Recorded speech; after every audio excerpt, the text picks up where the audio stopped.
Look out, coach.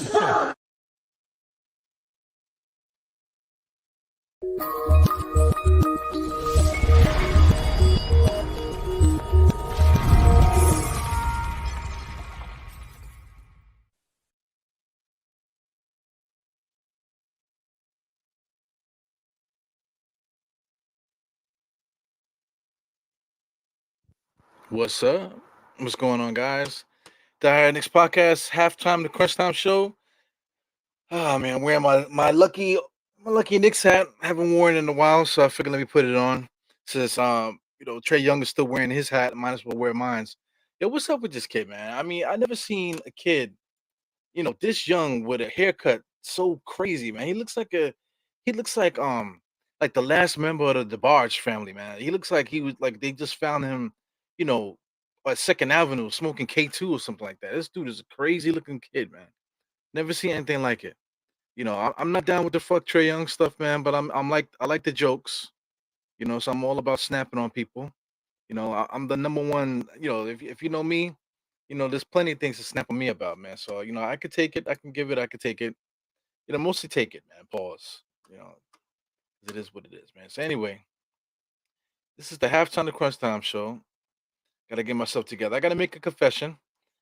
I don't know if you noticed, but I literally just woke up. You know what I'm saying? I woke up maybe like half an hour ago, 45 minutes ago, probably. And I'm up regulating with the kids because the kids are driving my wife crazy. So I gotta be dad and be the the guy that threatens kids, before they go to bed and stuff. So right now my wife is taking care of the end of that. And right now we at halftime to crunch time. So anyway, that's the essence of halftime to crunch time. Most of the time, guys, you guys go to work, you come off from work, take care of things you need to take care of before you know it. You get home around the time game time. You miss probably the first quarter. Maybe you watched it while you was driving around. You're trying to hurry up and get home. You get home and your kids are acting crazy. This has happened. You got to do freaking management. You got to be a freaking crisis manager when you come home. You got to do whatever you need to do. The wife got stories, all kind of stuff. Listen, man, the Knicks are playing. Could you just get it together? And here we are, halftime. So let's get it, man. Knicks are down 64-58. For what I did see on the last 45 minutes or so, I was able to see like most of the second quarter, excuse me, most of the first quarter, um, some of the second quarter because I was carrying on with my kids and stuff. But the Knicks were up, surprisingly. But they got the lead back. So there's a lot of reasons why we Atlanta did get back in this game, and we'll get into that, man. So let's just check it out. Let's look at the quarters, the tail of the quarters. Here we are, Atlanta. The first quarter it was 34-30, followed by 34-24. So second quarter of depth, right? In the beginning, we kind of took them by surprise a little bit. It seemed like they weren't really ready to play, maybe because of the crowd, the energy, and stuff like that. But they settled right in, 34-24. Knicks went back to being who they are. In Atlanta, just overpowered us. Just doing everything they do well. Spoiler alert for anybody just popping in just now. Julius Randle's not playing. I think he got suspended like $45,000. I see a lot of people talking about it. I see MBK was talking about the suspension and stuff like that. I mean, when a guy like that gets suspended, I'm not suspended, fined and all this that and the other. The fine's not a big deal. These guys make 20. What he makes like almost $30 million a year. So I mean, I bet you he doesn't give a fuck. Would you care? Like you want to talk about fines? Do you know how many parking tickets I get? Just driving around New York City, I get a million parking tickets like a year. Do you think I give a fuck about a parking ticket? No. Because listen, man, there's so many times I get away with like parking in weird places, and then I do get a ticket. So if I do get a ticket, it's like whatever, man. I charge this to the game. I didn't said I didn't did so many things, whatever, to get tickets and get fined. So like if I didn't get a ticket and then I get a ticket now, what's the big deal? I got the money to pay the 50, 110, $115 fines. To hell with it. You know what I'm saying? Charge it to the game. So a guy like Randall that you make $26 million a year, what's 45,000 to somebody that makes 26 million? So charge it to the game. That's how I would look at it if I was a player. 45,000 is probably like what most people make in a year that's watching the Knicks. You know what I'm saying? So to you guys, to regular folk, that 40 something $1 million is gonna be a big thing. But for somebody like Julius Randle makes $26 million, what the hell is $45,000? Same thing for me. Like if people that complain about ticket, oh man, I got a ticket. Can't believe you gave me a ticket. Bro, man, you got it. You got the money. You got You got $50. You know what I'm saying? You got $115 to pay your ticket. So pay your ticket, man. Why you beefing with the meter maid? Let him do his job. You know what I'm saying? Pay your damn ticket. You got it. Anyway, this is the shot chart for the Atlanta Hawks. Let's get into that. Basically, same. I mean, it's like almost like a freaking broken record. Every time teams run us down, this is exactly how the shot chart looks. Most of the shots at the rim and a lot of shots at the top of the key. This means that they're just running the Knicks down. Running the Knicks down, taking advantage of the fast break opportunities. Knicks don't guard transition well.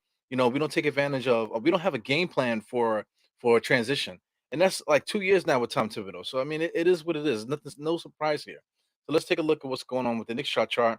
This is a typical Knicks shot chart. Corner threes, threes at the top. This is not a fast break shot chart here. This is the way the Knicks run their offense. Not much fast break. A lot of shots at the rim. The Knicks do try to get a lot of in between shots compared to most teams in the NBA. But this is a typical Knicks shot chart.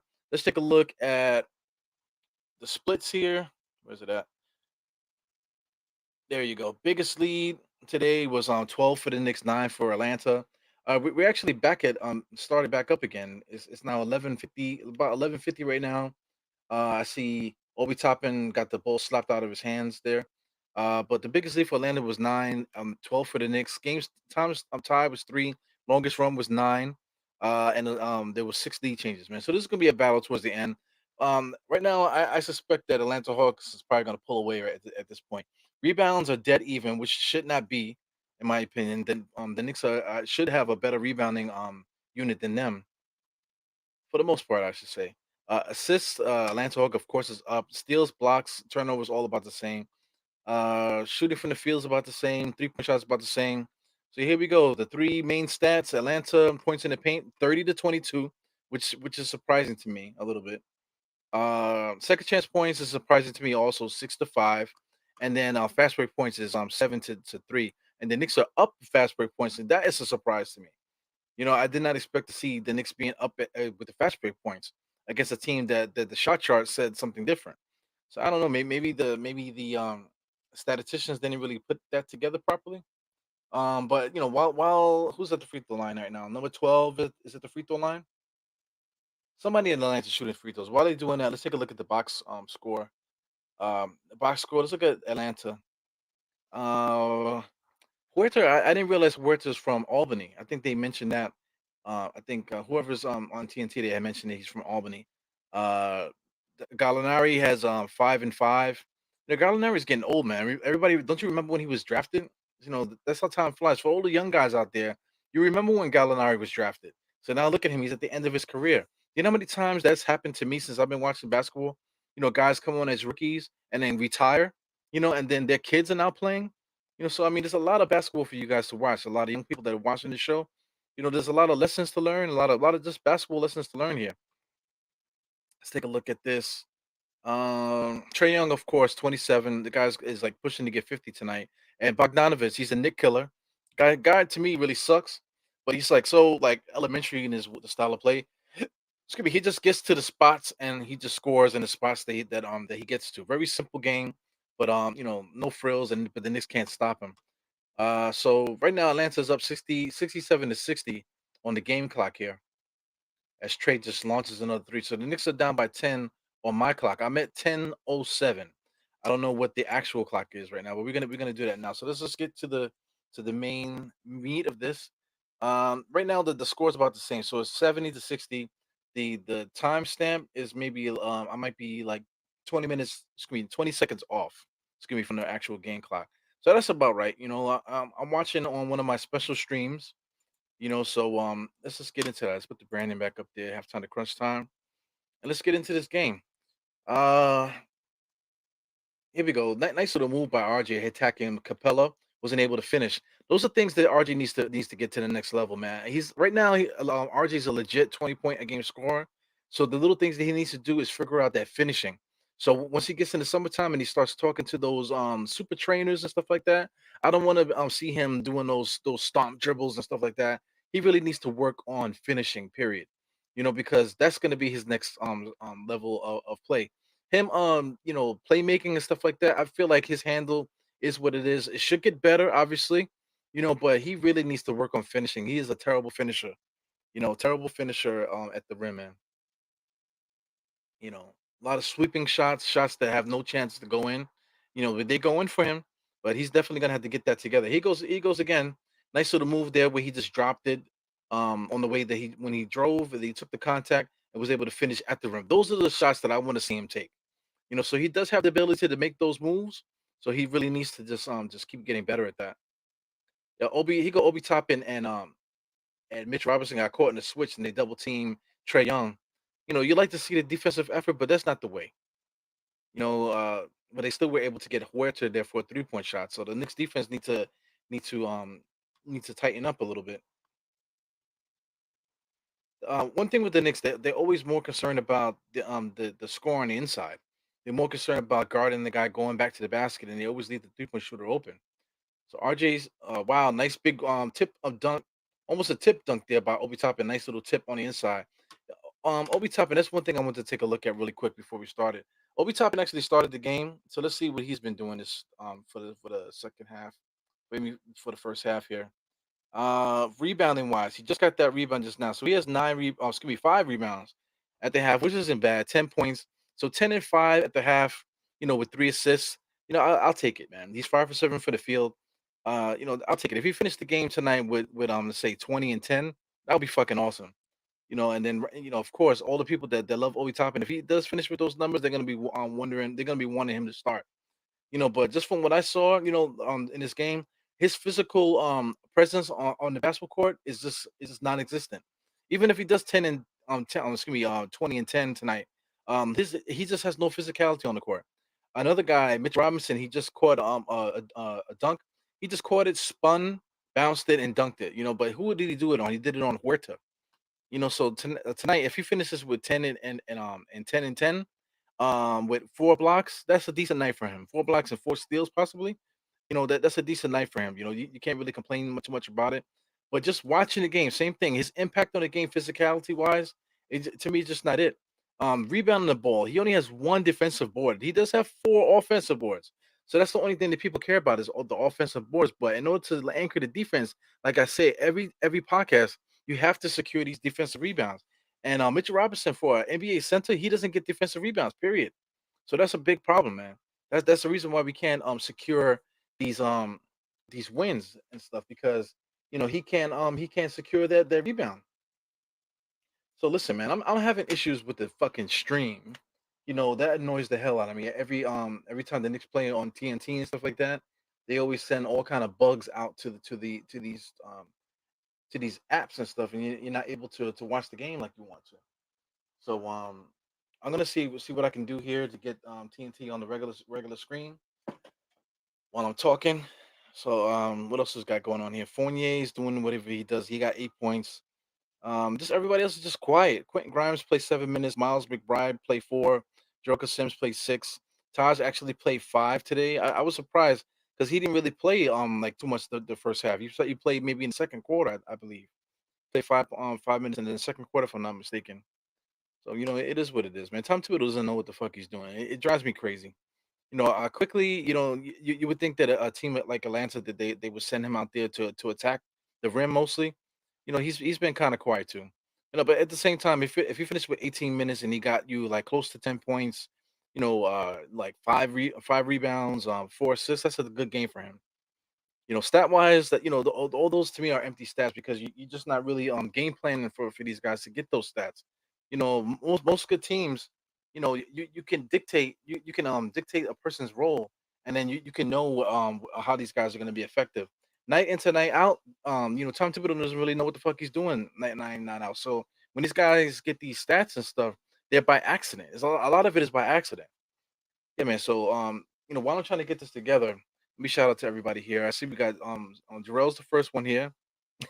Smooth Groove's intro, man. Yeah, that's the StreamYard music. So I'm trying to take advantage of that. I have some other stuff that I got together myself music wise, but it just doesn't sound good sonically. So I like the smooth grooves that StreamYard gives. So I'm just gonna rock with them for a little while until I can get somebody to give me a good intro song. Shout out to Faith Life Sports. You guys been really supporting the podcast since for a while, man. So shout out to you guys. Um, are you the guys that have that? I think you have like a song that you guys are doing. I saw it. But I'll see if I can take another look at that. It's supposed to be like a Knicks anthem, or some type of thing. So I support whatever anybody that supports the Knicks, man. So King Ribby is here. Yeah, man. DeBarge, no doubt about it. Fucking bird nest haircut. It's just crazy. Yeah, yeah. I never seen a young dude like that. Even the way that he talks, he just like weird, like But not for nothing, Trey Young and a lot of these guys, it just like he just like the king of the weirdos. That's exactly what these young guys, how these young guys carry themselves. They think like it's okay to be weird, and then they try to make you seem like you're the one that's weird. No, I'm not the one that's weird, motherfucker. You are the weird one. You know. Let me check another one of these these sites, special sites that I have. How's Obi playing? He's soft. He's starting to get that rap. He's starting to get that rap. Is that true? What's that rap? Oh, the rap for being soft. I get you, man. Listen, man. Obi Toppin plays with effort, so you can't really call him soft. He cares. He definitely cares. So I lost my can of soda. What the hell? How does a can of soda disappear? So anyway, I hope I don't destroy something. I'll find it soon. But listen, Obi Toppin is a finesse guy. I've been trying to tell guys that he reminds me of Sean Marion in the way that he impacts the game at the power forward spot. A lot of people still talking about Amari Stoudemire and whatever they think in their imagination. But truthfully, he really is like Sean Marion. Except Sean Marion understood what he brought to the game. I think Obi Toppin don't understand what he could bring to the game yet. So that sounds frustrating as a Knicks fan watching this stuff because a guy like this, he's older and he has two kids, he's married and stuff like that. So this is a dude that has a certain amount of clarity. Whatever. He's from East New York. They grew up in a lot of poor areas and stuff, chasing the basketball dreams of the father and stuff. So that there's a certain level of learning and stuff, maturity that he could bring to the game. But as far as him being aware of what he can do, I know he plays hard, yes, but other things like just maturity with the game, because he's seen it at a young age playing street ball and stuff, so he knows the game. But it comes down to the character of the kid, man. Like I said, he has two children and he's married. And the things that he's been through in his life, he should be a little bit more mature. Like at this stage of the game, he shouldn't just be still trying to figure out, trying to figure out what kind of player he's going to be. I actually just found a really cool stream here. I don't know what if the time is synced. Right now it's at 6:05 on the game clock. So that's about 30, like 25 of seconds short. So it's about the same. So I suspect this stream is going to be off, soon. But it's very interesting. It's actually on YouTube. I don't want to share it on the screen there because that might shut down the podcast. But there's actually a YouTube stream right now showing the Knicks game. I don't know how long this is gonna last, but we'll see. Knicks just got a nice little steal by Fournier, loose ball steal. They're running offense through Burke and Fournier right now with Mitchell Robinson, RJ, and Obi. RJ just misses a wide open corner 3-point shot. They're letting him shoot that because they think he can't shoot it. He really can't, actually. So there you go. The stream just got disabled. So it is what it is. I'm trying to get my TV going on here. I don't know what's going on. My pops is here. Shout out to my dad. My dad just came back from California. It's good to see my pops. Uh, nice retiree. Been retired for some years now, so I like to see him enjoying time with my stepmother. Enjoying their time in their retirement. I wish you guys to do that more often, man. Just disappear, go see things, man. I'm gonna try one more time here. So right now, I'm gonna put on the easy listenings. Since Mr. Jarrell said it's pretty good.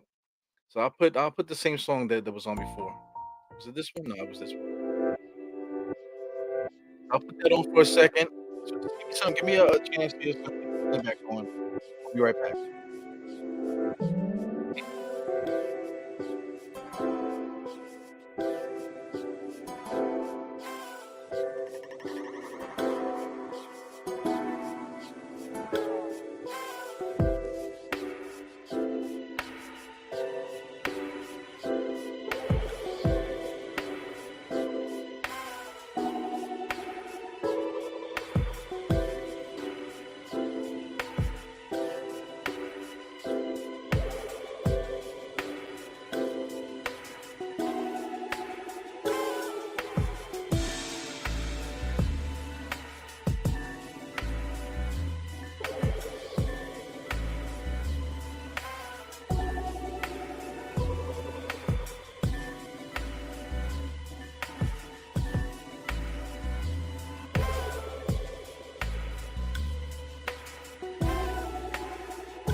good, guys? Music off. Nice and smooth, man. I kind of like that. Anyway, I got the stream going. I'm gonna see if I can get TNT pop in here. Uh, once again, sorry for the inconvenience there. But this is not network television. This is some guy chilling in his living room, trying to get the basketball game going on here. Trying to get a podcast going on in his little office space, makeshift office space. So you know, don't be upset at me. Don't be upset at me that I'm not professional. That's why I don't watch this channel because this, that, and the other. The other guys are more on point than this guy, man. Come on, get it together. You've been podcasting for long enough, man. Should it be doing this? Should it be like this? Whatever, man. This is the Hard Knicks podcast. Like I said, this is YouTube. It is what it is. All right, so I got the game popping here. See if we can get this thing going. And Trae Young is crazy, man. I guess that's a part of his brand. That bird nest shit down his head. He got the little cut on the side. Oh my god, I'm gonna have to call my wife up in here, man. Mute this. I'm gonna have to call my wife up in here. So annoying. Let me make a phone call here. I might actually get her on. Uh, let me see. Let me put her on here. I'm gonna mortify her right now. I gotta put the audio on so she can hear me. Hey, sweetheart, can you hear me? Yes. Yeah. Can you get back here and fix this television? It's not working. I'm trying to get the game going. Okay. All right. Thank you very much. I'm quite sure you guys didn't hear. I can hear it, but I didn't have it on the stream, so she doesn't sound too happy. Anyway, I do have the game going, but I need her to do something to hook it back up. So right now, my timestamp is 4:40. So we lost about 2 minutes. I lost about 2 minutes in this game. So I'm actually almost on point, maybe 10 minutes off from the regular clock, and we'll see how this goes here. So far so good here. You see it on the side, and it needs to be hooked up. You see what I'm saying? In my household, if I can get a response from somebody, it would be like a miracle to ever get a verbal response from somebody. TNT.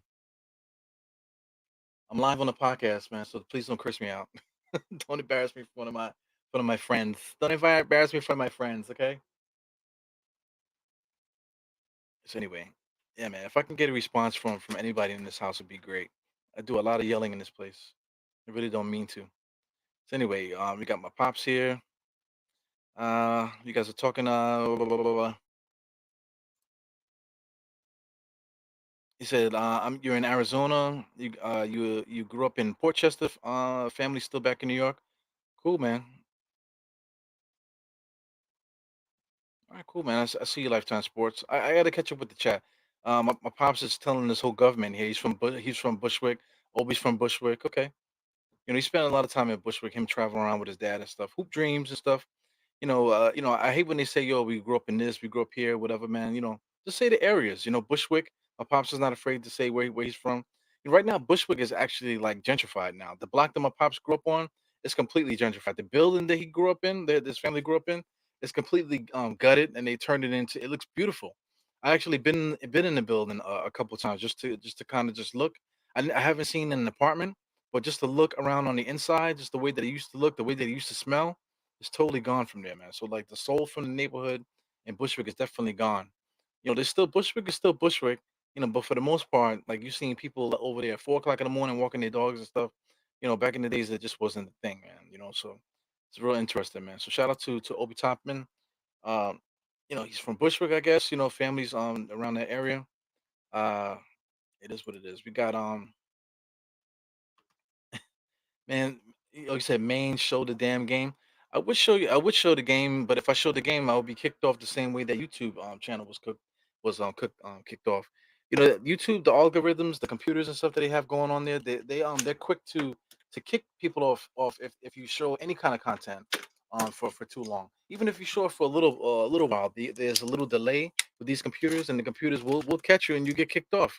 I already got warned a couple times playing too much audio and I also got warned a couple times by actually playing some of the game. So I played little clips of the game and stuff, and I was thank you, sweetheart. And I was able to do that, but then I got instantly got an email from YouTube warning me about doing shit like that, man. So it is what it is. Yeah, my pops is already got almost double his career. Cause I think my dad did he must have did like 25 years or so. So he already is almost at 25. He got 15 years retired. So that's ahead of the game there, man. So shout out to my pops, really killing the game there. Sean Marion, yep. I'm glad you like that, man. He played. Yeah, he had good competition, but Marion played the three though. No, when he played in Phoenix, he was actually the four. He didn't play the three in Phoenix. He played the four in Phoenix, and Amari was the five. So he did play a lot of four, playing a lot of defense against bigger players throughout his career, throughout the prime of his career, I should say, in Phoenix. Back when he played for Dallas, he played power four too, but mostly three in Dallas. Because of Dirk Nowitzki and stuff like that. But in his prime, like I said, Sean Marion played a lot of power forward, just standing next to Amari Stoudemire at center. So it is what it is with that. But Obi Toppin has to figure out has to have a game like Marion, because Marion still got 20 and 10 when he played, but he got the 20 and 10 by being able to get to the spots faster than everybody else because he's that much more athletic. So my wife hooked it up, man. So my television is actually playing the game. Um, you know, and it should be good, man. This is the only thing you're gonna see me look away from the screen because I'm actually looking at the big screen here. There's a lot of evolution going on here. Like I said, I got some new equipment here. Now I just made a decision that the computer that I'm using is obsolete, and I need to upgrade the computer. So look out for me, changing the computer setup again, and you'll probably see me a lot more clearer and hear me a lot more clearer once I do that. So I definitely have to start upgrading this equipment a little bit better. But listen, man, if you guys want to support the podcast, I know you guys do the super chats from time to time, but there is a what do you call it, a Cash App thing in the corner. Help support the podcast, man. 'Cause most of the stuff that I get from the show, I do to help make the podcast better. As you can see, State is on the channel all the time. I sent him a link tonight. I don't know if he's gonna pop in tonight on the show, but he might pop in a little bit later. But State likes to pop in at the end so he could talk and do like a post game type of thing. So we might see a post game today on this stream, with State. But State is a part of it, so me and State are gonna split some revenue and things of that nature, and other people too that they're gonna get involved. So it is what it is. So to keep that thing going, man, continue to support, the pie by liking, subscribing, and that type of thing. And if you can go a little bit further, you got the what do you call cash up in the corner, and you also got the super chat. So if you want to be able to support in that way, I definitely would appreciate it because it's definitely going to go right back into the podcast, to make things better. But like aside from the big monetary donations, the like is enough. Definitely like the podcast. That's definitely more than enough. Anyway, so the Knicks are coming back now. So right now on the screen it says 83 to 81. On my screen is only 83 to 80. So I like RJ driving to the basket, getting contact. That's what he's been doing his whole career since he was a kid, driving, getting contact, and being able to finish off a contact. What I would like to see him do, I know my pops agrees. I would like to see him stick a mid range jump shot. Come into the paint and give me a 10-foot, 8-foot jump shot here and there. Instead of these floating hook shots that he does, or just like these like runners that he always tries to do. I would like him to just drop his feet and then just pull up. That's what Glenn Rice used to do. Even Joe Johnson, all these guys like that, they used to be able to get into the paint, stop and pull up. Bernard King was the master at that. So the art of stopping and pulling up on the drive. Allen Houston used to do it. I think RJ will really benefit a lot by having that part of his game because if he does do that, the defense is going to have to expect it, and then now you could freeze your opponent, and then that'll open up more drives to the basket because they'd be expecting you to pull up. So if you don't pull up and you keep going, that adds a nice little mix to the game. So I would love for RJ Barrett to really figure that out, get his peoples in there to really to do that to help his game out. Yeah, man. Yeah, you guys are funny, man. Yeah, salute to my wife. She's a piece of work. Very nice lady. Yeah, my pops. You only worked for 21 years, pops. Yeah, so you almost beat the system. 6 more years, pops, and you beat the Simpson. The Simpson. You beat the Simpson. I still said it. You beat the system. You know what I'm saying? So that's what's up, pops. Wish we could build. Yeah, man. So the Knicks finally took the lead. It's 85-83. So it's gonna be one of those games. The third quarter was not the third quarter of death. The third quarter was actually, the Knicks kicking ass here. So just now, Jericho Sims just made a poor defensive play. He just jumped down and Trae Young took advantage of it. The only thing that's annoying me is of course Tom Thibodeau. They're showing the replay here. Look at Tom Thibodeau's reaction as that's happening. He's yelling for somebody to go inside, right? And then as soon as Jericho makes that play, the overreaction. Tom Thibodeau makes the overreaction for what Jericho Sims did. Okay, Jericho Sims made a rookie mistake. It wasn't that serious. It wasn't that serious. So to the point where that's your whole energy changes and you're just completely focused on him. Listen, man, I don't appreciate coaches like that. I know there's a certain way, certain style. I know Obi Top, not Obi Toppin. I know this guy Jericho Sims could take that type of coaching, but my approach, I wouldn't do it that way.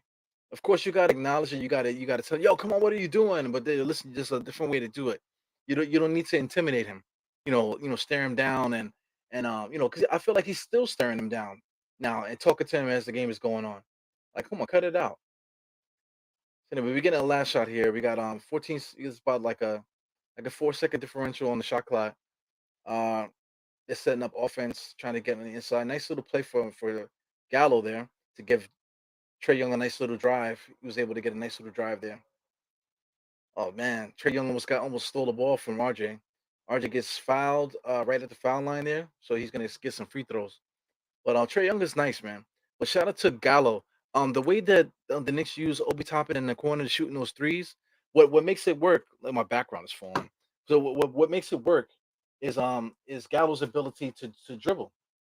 So if Obi Toppin was able to get some of that dribble thing going on, the same way that Gallo does, yeah, you got the 3-point shot. You don't have to shoot it. You can fake it and get that little snake dribble thing going on, to try to get something happening. Obi Toppin is definitely way more athletic than Gallo, so he's gonna be able to get to the rim. So I would like to see him create more in that way. You know, hopefully you guys can hear me good. So anyway, with this end of the third quarter, that wasn't the third quarter depth. That was actually the Knicks kicking ass in that third quarter. Let's check out the game summary for that to see what the score was there. So right now it's basically the Knicks was winning 34-30, 34 to 24 in the second quarter with Atlanta being up, and then now we take back over by going 31 and 23. So it's a seesaw battle today. First quarter, second quarter, third quarter. So now the fourth quarter, who's going to be the team to come out on top? So the momentum, like here, leading at the end of the quarter. I know the Knicks took the lead, but it seemed like Atlanta had the momentum. So leading into the fourth quarter, we know Tom Thibodeau is not good at game management. I bet you he's going to spend most of this break in the quarters between the third and fourth quarter yelling at Jericho Sims about that same play. So since we know that about Tom Thibodeau, and he's probably gonna waste most of the time yelling at Jericho Sims in front of everybody. Chances are Atlanta Hawks are probably gonna start the fourth quarter on a run. So let me get the score back up there. So that's what I'm predicting. I'm predicting that Atlanta Hawks is gonna start this fourth quarter off with a run, and we're gonna be shaking our heads about you know, why Tom Thibodeau is the way that he is. Yo, shout out to Marvel, man. Marvel's really kicking ass with all the TV shows. For those that are watching the thing now, they're showing a trailer for Disney Plus show Moon Knight. So a lot of people don't know who the hell Moon Knight is. Even diehard comic fans don't even know who the hell Moon Knight is, man. So that this is a treat here for somebody like me that's familiar with Moon Knight and the whole story and stuff like that. So now people get to really see this obscure character that they made by accident that ended up becoming like a fan favorite in comics. Still look like a virtual underground kind of player, character, and we're gonna get a whole rundown, man. He's definitely probably gonna be part of the Avengers. They seem like they're building like a street level team with the Avengers, supernatural team. You can see that they got Blade coming. They got the Black Knight coming. Also, if you saw the Eternals, a couple other street level characters. Spider Man is part of that. Yeah, I don't know what they're gonna do with Venom. I don't know what they're gonna do with Morbius when that comes out. So I mean, there's a lot of street level characters that can handle like the whole vampire stuff, the whole supernatural thing, the whole street element with Hawkeye and freaking Kingpin and Daredevil and stuff like that. So there's gonna be definitely a lot of street level stuff going on in Marvel, man. So Moon Knight is definitely gonna start the next level with that whole supernatural, vampires, werewolves, that type of stuff, man. So that's gonna be pretty dope. So anyway, yeah, he had that crazy looking shot. Absolutely, same thing like Obi Toppin. Obi Toppin shot it looks good, but he doesn't make it. But the thing that even though Marion's shot was crazy, Marion still shot like 32% from three. A lot of his career. Yeah, Moon Knight is dope, Gerald, man. For those that don't really know too much about it, I forgot what comic he appeared in, but it was supposed to be like a one shot kind of deal. But the fans loved it, and then they build a Marvel is really great at building backstories for their characters. So throughout the years, a lot of people were comparing him to Batman, the way that he has all those gadgets and stuff. But there's a supernatural element to it, where it's just not Batman. He's just not just super rich, and then he just like a guy that's obsessed. He's basically the Tom Thibodeau of superheroes. That's what Batman is. But Moon Knight is a little bit more than that. He has a lot of things going on. So for those that are not really too sure about the character, don't really know much about it, just watch the show. They'll probably give you a whole rundown of his backstory. So it's interesting, man. So hope you guys really enjoy that.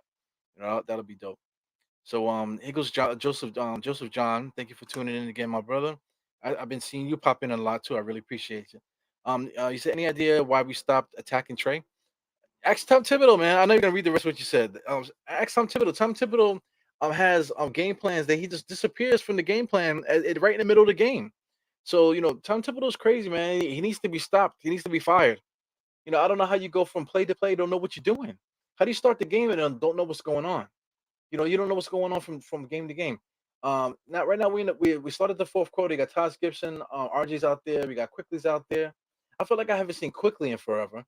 We got Jericho Sims is there, and I see Grimes in the top of the screen. So Grimes is another dude that I haven't seen in a while. So right now, offensively, the Knicks are trying to run the offense through RJ, but they're making him do too much dribbling. If RJ has a problem bringing the ball up, give the ball to Quickly. Quickly's literally a point guard, man. So he's literally trained to be a point guard his whole career. His handle is way better than RJ. So why are you making RJ doing all this extra dribbling? Give the ball to IQ to get the ball up the court. RJ can't get the ball up the court, man.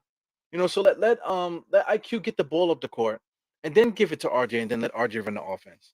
Let's not give RJ the same pressure that Randall has. Randall has all that pressure to bring the ball up the court and do everything. Don't do that to RJ. That's exactly what's happened. That's exactly what we're seeing. So that's part of your question. And so in the first half, Grant Anthony said New York is making switches to isolate Trey, and it's working. Yeah, absolutely. They were doing a great job isolating him, but at the same time, Trae Young had like 25, 27 points in the first half. So I mean, even though it was working, he still was able to get on the points that he needed to get. How we're gonna win this game is that we got to stop other guys from scoring. So Bogdanovic, we got to keep him stuck at where he is right now. He can't score anymore, and really Atlanta doesn't have anybody else that can really score the basketball outside of Gallo, outside of the pick and roll plays that they do. There's nobody else that really can do anything. Gallo that doesn't have the quickness to get separation anymore. Huerta is kind of limited as well. So they're gonna take advantage of mismatches right now. That's what McMillan is doing. Nice little step back a jump shot there from Gallo. Good rebound from their center. You got RJ guarding the center. Here he goes full length of the court, going right at three defenders. He looked like Julius Randle just now. He just attacked three defenders just now. To the basket. That's what Julius Randle does. So I mean, the game plan, it's not it does not have nothing to do with Randall. It's everything to do with Tom Thibodeau. Because right now, RJ is in the same position that Randall's in most games. And it just doesn't work. So right now you can see RJ is struggling. He done got stripped, because he's not a ball handler, and they got him bringing the ball up the court. Atlanta sees that, and they sent the defenders after him, to disrupt the dribble. And on a fast break, they got him attacking three men on the break with no idea what to do on the fast break. Just send him RJ to the paint, with three defenders there and no outlets to the corners. There's no rhyme or reason on how to get buckets. It sucks, man. But it's definitely Julius Randle. I mean, not Julius Randle, definitely Tom Thibodeau. Good defense on Huerta on the inside. Nice interior pass to their set. I think they got that young guy there. I forgot his name. He's out there right now. But we get killed rebounding wise because we just don't have guys in proper positions. The Knicks are rocking four shooting guards and Taj Gibson. No, excuse me, Sims is there. I see Sims there. Uh, Jericho Sims. You got Deuce McBride. He goes quickly, just launches a three, makes it. So shout out to quickly able to keep that lead going, man. So the Knicks are still up by 9, but judged by the way that they're playing, the Atlanta Hawks has their number. It's just that they just can't score on their side of the basketball either. So that's good for the Knicks. Shout out to Shaw. What's good, Mr. Shaw? What else you saying there, Shaw? Team looks good without Randall. Yeah, I think so. The team does look good without Randall, but like I said, the team does look good without Randall. But RJ is the one that's in the Randall role now. So like I said, the last two plays they were RJ Barrett. You can see where Julius Randle goes wrong because that's part of the game plan. Because now RJ is going to be the head of the thing that they're since Randle's not here. So now you're going to start seeing a lot of the stuff that Randle gets himself involved in. RJ is going to be involved in it now because they're basically doing the same type of things there. So that's one thing I want to point out too, right? I said it on Twitter, right? But this is like a famous thing. Heavy is the head that wears the crown. That's like a massive quote there. Basically, if you're gonna be the man, it's basically more money, more problems. Same thing with the Biggie said. Heavy is the head that wears the crown. So I mean, listen, if you delete RJ Barrett, excuse me, if you delete Randall out of here, RJ Barrett is gonna be the lead guy. So everyone that loves RJ Barrett now, in a year or two, they're probably gonna be one of the traders as too, just like Randall. Because now RJ is going to be in that role, especially under Tom Thibodeau. Tom Thibodeau is like really makes his star player super high usage for no reason. So adding more responsibility to RJ, where RJ's is now being frantic and frazzled, because he has to do everything. Tom Thibodeau puts the star in that position to do everything. That's going to be a big problem, man. Can RJ handle it? He might handle it a little bit better as far as attitude wise than Randall will, but he's going to be caught in the same situations that Randall's been in. Like I said, RJ can handle it better, but the stress of that, in the manner in which Tom Thibodeau doesn't take advantage of anybody's gifts or anybody's talents. Like I said, RJ just ran into a triple team just now. He just got stripped by the center because he doesn't have a handle. Why are you making RJ bring the ball up the court? Give it to your point guard. Let the point guard bring the ball up the court and then hand the offense over to RJ. Let RJ do what he does. That's what any other smart coach would do. But Tom Thibodeau is like, yo, you're my star. You got the ball. You go ahead. That's basically the old hero ball style of basketball, the Michael Jordan style of basketball that people been copying since the late '90s. Since the early '90s, they've been copying the Jordan style. Not everybody could be LeBron James, man. LeBron James took it to the next level as far as being a high usage player, being able to do everything and still stay healthy throughout all his 20 years of playing basketball. It's like even CP3 is the same thing. Give the ball to your star, let your star dictate everything. But listen, not everybody's built like that. Not everybody's built like that. You have to take advantage of the game of basketball to get your players in a successful position. So Tom Thibodeau's just not it, man. I just don't get it. Yeah, the ball, definitely the ball's moving, but like I said, from quarter to quarter, possession to possession, we keep going back into the same style of basketball, giving the ball to Randall and letting him, piss the game away. And that's, I'm interested to see how this game finishes.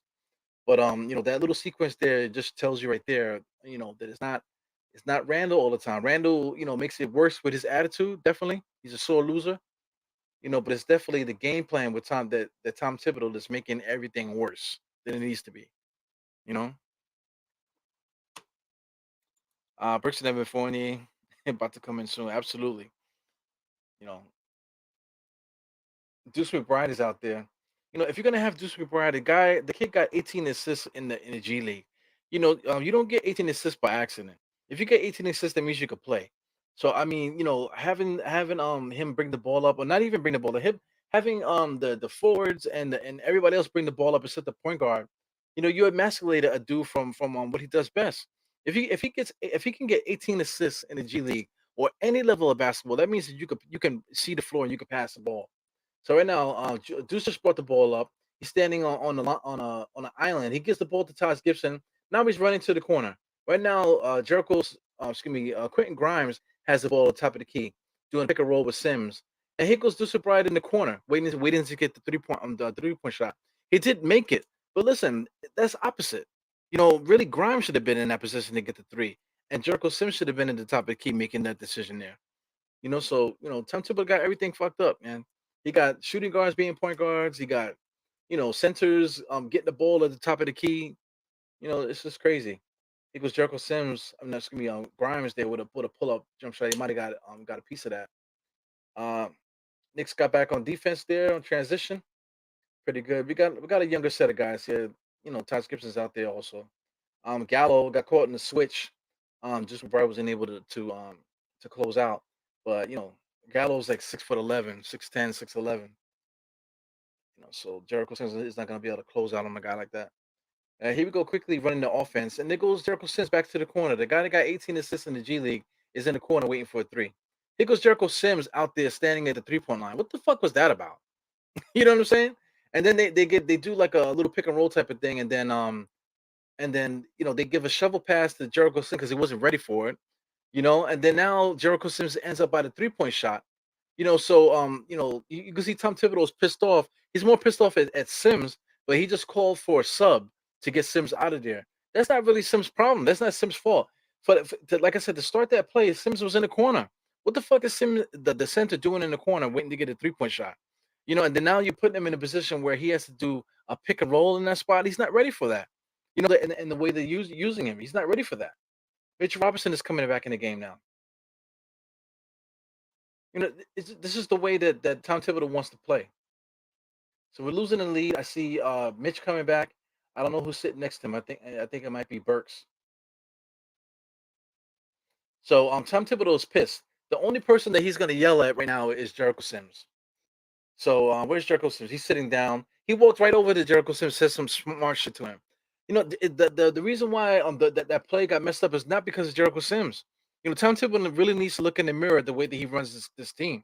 That whole sequence there was not completely Jericho Sims' fault. Jericho Sims was put in the spots that Tom Thibodeau told him to be in. Him standing in the corner, waiting for the three. His option right there is to pass it off. He did the right thing. He gave it to the ball handler. He cleared out, and he was gonna go out to the perimeter because that's what Tom Thibodeau wants him to do. But the ball handler decided to make a shovel pass over to Jericho Sims that was a thread the needle type of thing, and Jericho Sims wasn't even looking to do that. He was looking to get the other action going that Tom Thibodeau wants him to do. So in that case, now the play is broken. So not because you want Jericho Sims to sit that pick in the left corner. Now Jericho Sims gets stuck in the right corner, getting the ball. Now he has to turn around and shoot a 3-point shot because the shot clock is now at the end. All of that is not Jericho Sims' fault. The simple fact that you got Jericho Sims standing in the corner, that's the reason. That's the fucking fault. There, Jericho Sims is doing what Tom Thibodeau wants him to do in the game plan. You know. So anyway, facts. RJ goes yeah to the hole and gets fouled. That part of the game, you're like, yeah, I agree with that.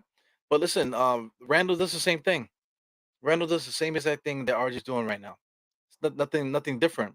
The difference is that Randall is an emotional I can't even say a nice word about it. He's just super emotional, super sore loser, complaining to the rest, that type of thing. You're not gonna see that with RJ. Through frustration, and if that continues to happen, you might start seeing that out of RJ because it ain't but so much you could take getting abused like that every night. It's like I said, it's not because of the reps, it's not because of the opposing's defense, it's because of the way that Tom Thibodeau has the offense running through these guys. He's definitely has too much responsibility. We have too much talent on the roster for RJ to be subjected to all of that responsibility. You know, so it is what it is. Kenneth Hayes, he thanks for the pod. I got you, man. Holcomb, shout out to Holcomb. Uh, it's the offense system's fault. Yeah, it's the game plan. This is the game plan. This is what Tom Thibodeau wants these guys to do. Just for, like I said, all you need to ask yourself is why is Jericho Sims standing in the corner?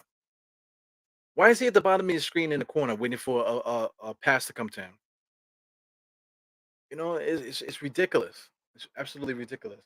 And then on top of that, all the other players are perimeter guys. So because of the way the offense is, Jericho Sims is in the corner. Meanwhile, he's being surrounded by four perimeter guys. Shout out to what's the name? Taj Gibson. Taj Gibson can shoot the three. So that's why I say perimeter guys. Anyway, man, yeah, that's true about Randall. Yeah, I get that. But the point is that Tom Thibodeau's offense just doesn't work. You know, he goes Randall again. Too much stuff going on to give the ball to Taj Gibson in the corner to shoot the three. Taj Gibson made it, but I think he stepped out of bounds, so it didn't count. Or did it count? I'm not sure if it counted, and I can't really hear.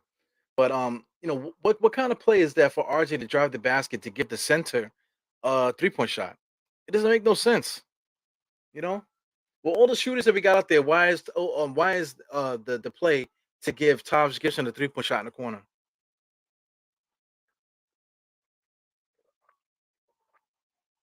You know what I'm saying? But let's blame Jericho Sims, right?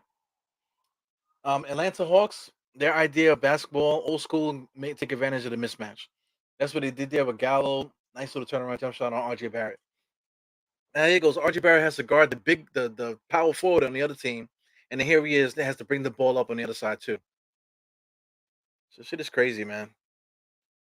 Right now, Jericho Sims should have been the one on that action to give maybe RJ an easy shot, but instead, Tom Thibodeau has RJ bringing the ball up the court and then giving the ball up. That shouldn't be. It should be the point guard doing that. Here we go again with them taking advantage of the mismatch, where Bogdanovich just took IQ off the dribble and almost laid it up right at the rim. Right underneath IQ. See, look at this move here. Nice little spin move from Bogdanovich. But Mitchell Robinson has to waste all this energy to come in there and block the shot. And then now the Atlanta Hawks is able to get the offensive rebound, Kongu. So it takes guys out to play. Mitchell Robinson had to come over to block that shot, but now it leaves his man wide open, and now look, he's getting free throws because you have to foul him now on the inside because he's gonna make an easy dunk. So there's a lot of things that we do on the court that's just it just messes up the game. It brings a lot of extra stress on the team there. And Tom Thibodeau's a fraud, man. I'm tired of talking about it.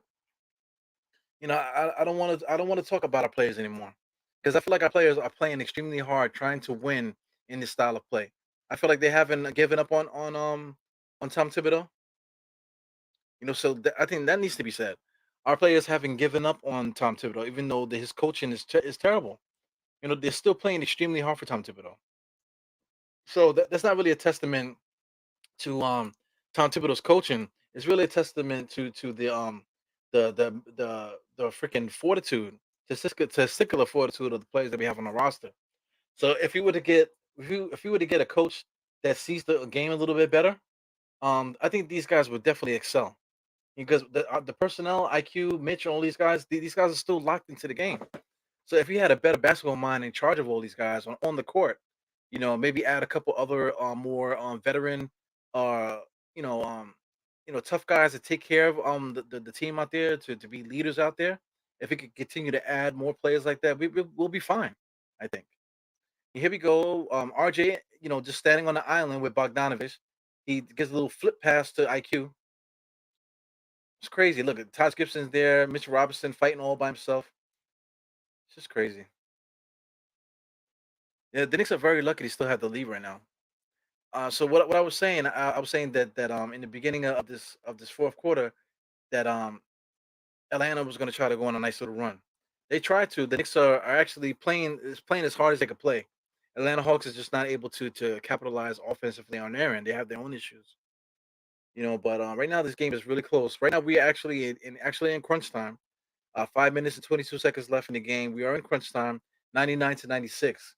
So Atlanta's starting to put the starters in there. Trae Young is in there. I don't know if you noticed, Trae Young wasn't in the game this whole time. So the opposing coach, Nick McMillan, put your starters in about the 5 minute mark. That's what you do. Tom Thibodeau will start putting starters in 3 minutes left. 8 minutes, got your starters in there. Now you can't take them out. But Nate McMillan got Trae Young down in the sweet spot about 5 minutes and 22 seconds. That's great coaching. Now here you go, nice easy bucket. Almost got a nice easy bucket to Capella. Good steal by Mitchell Robinson. Goes Trey Burke brings the ball up the court. Nice little crossover. He's in a triple team and he pulls up over a triple team and still hits the jump shot. 1-on-1 to 96. A game like this, the way that Tom Thibodeau has these guys going, this is why Tom Thibodeau relies on the veterans so much because the veterans could function in this madness that's happening here. Knicks got confused just now in the backdoor play there, but I mean Trae Young sees the floor, so Trae Young is gonna take advantage of backdoor stuff like that. So here we go, shooting up, running point. You got Alec Burke here. Pick from Mitchell Robinson. He doesn't take the pick; he goes around it. Two pull-up jump shots in the paint by Alec Burke. So that's just veteran play there. There's no play. He just gets into the paint and pulls up out of his own strength and hits two pull-up jump shots in the paint. Meanwhile, Trae Young is getting guys easy buckets. Bogdanovich drives against Mitch. Wasn't able to get the shot going because of the intimidation, but he did get fouled. So, spoiler alert on the screen, it's going to be 103 to 100. So Bogdanovich is going to make both of these free throws. Right now, if you look at everybody, Mitchell Robinson is stressed. You can see the stress level on him. RJ's kind of throwing his hands up every play. He got his hands on his hips, breathing heavy. He looks frustrated. Taz Gibson is arguing with the refs. Burks got his hands on his knees and he just got back in the game. you know. And meanwhile, Atlanta Hawks, everybody's standing up. The whole Atlanta Hawks team, everybody's standing up straight. These guys are not tired. They're ready to go. They're ready for the fourth quarter. Just take a look at the body language. Everyone likes to get at Randall about his body language. Take a look at the Knicks' body language. It has nothing to do with the attitude that Randall displays, but it's everything to do with the frustration, the mental frustration that Tom Thibodeau puts these guys on. So I'm looking at 103 to 100. I'm at the 4-minute mark now. Burks is doing loosey goosey dribble with Mitchell Robinson. This is an offense to nowhere. Gives it to RJ. The superficial pick. Now RJ has to go 1-on-1. RJ doesn't have really good 1-on-1 moves. There he goes driving, gets into the paint, and with his running hook shot, that's easily blocked by Capella. Come on, man, easily blocked. Now here goes Bogdanovich getting right into his office, getting to the paint, turn around, jump shot over quickly. The score is 103 to 100. I think I just saw State. Remember I told you guys State likes to come in at the end? So State just tried to pop in. He's popping in now. State likes to come in at the end here, so I see him popping in. Hey, what's up, bro? Yeah. Oh, I got it loud. Yeah, you got it done now. Yeah, man. So State got the power to pop in anytime he wants to now. So that was kind of dope. You popped in and then pop yourself right on the screen like, whoop, hello. Yeah, what's up? What's up, everybody? Now this is a goodie though. If we lose this game, I don't give a damn. I like everything I've seen tonight. Everybody played well in the ball move.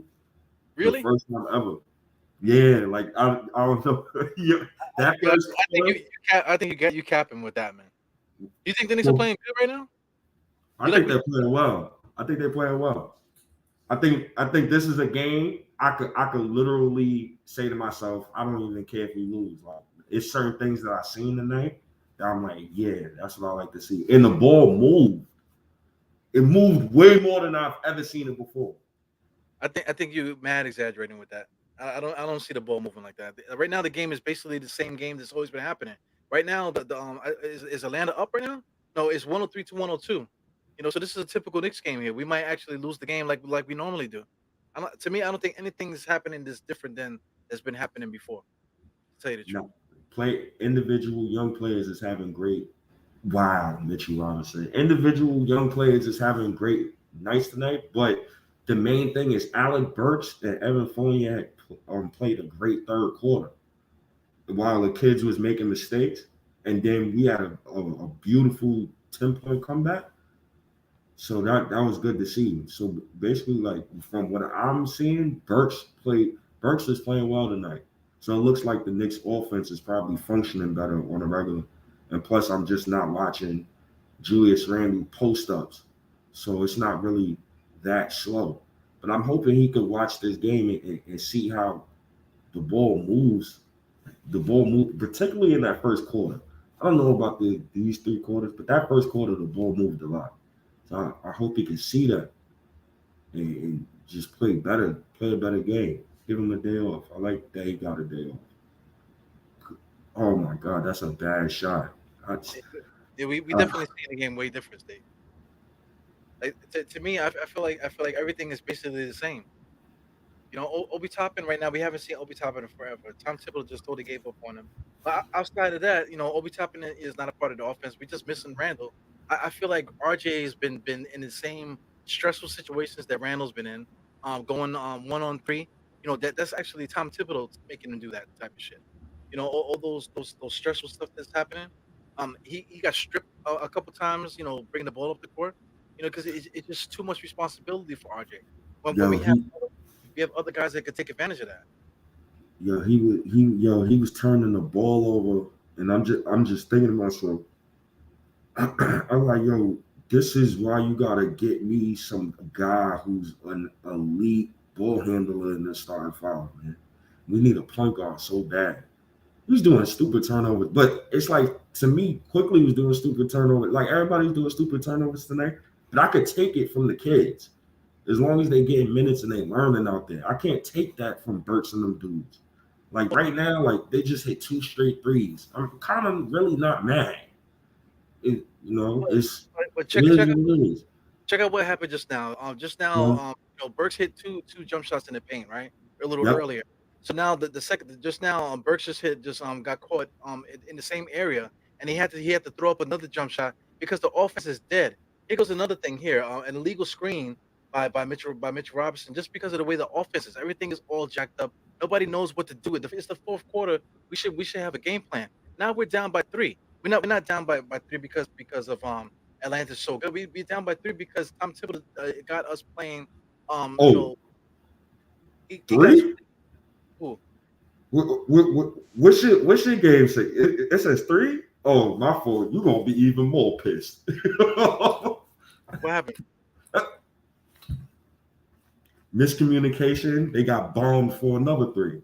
It's just Yeah, I so mean, maybe because I seen Quickly play so well tonight. I'm so happy for Quickly tonight because he just finally came to play basketball. I'm a little like overzealous, but um Tim's offense is not creative at all. I mean, hey, like it's not creative at all. Like I don't understand how tonight is probably the first night. Like I've seen multiple Mitchell Robinson moves in the paint. State, me and you definitely watching a different game, man. Me and you are definitely watching different shit out there. I mean, hey, that drop step turnaround by Mitch, I've never seen that before because he rarely Yeah, gets the ball under the cup. but listen, who was guarding him? Who was around him? Huerta was around him. A mismatch. He's supposed to get the ball. But it wasn't a mismatch where the Knicks created a mismatch. It was off for like a broken play, and Huerta just happened to be standing next to Mitch Robinson. You know, so it wasn't something that the Knicks took advantage of the mismatch. He just happened to get the ball, you know, with somebody around him that can't control him. You You talking know, about the play where Evan passed it to him? Oh my God. no, Oh, it wasn't a pass. It was the same drop step move that you're talking about. The drop step move, it wasn't something that we orchestrated or we put together. That was just a broken play that Huerta just ended up being, you know, standing behind Mitch Robinson. I've never seen that move from him. I like to see it more, but I don't know, man. This you gonna see what happens, man. I'm not even gonna say nothing. It's Well, my timestamp is 123. So I mean, just now the same play. We Knicks are running the same offense. We get the ball into the paint, and the Atlanta Hawks easily stripped it from us. And now Trae Young is just dissecting us right now. yo, am I bugging? Did we see the Knicks run the same offensive play 5 straight times? Am I Nope. bugging? Since Trae Young came in at 5:22, we've been running the same play down the court the whole time. All right, I know I'm not bugging. All right, cool.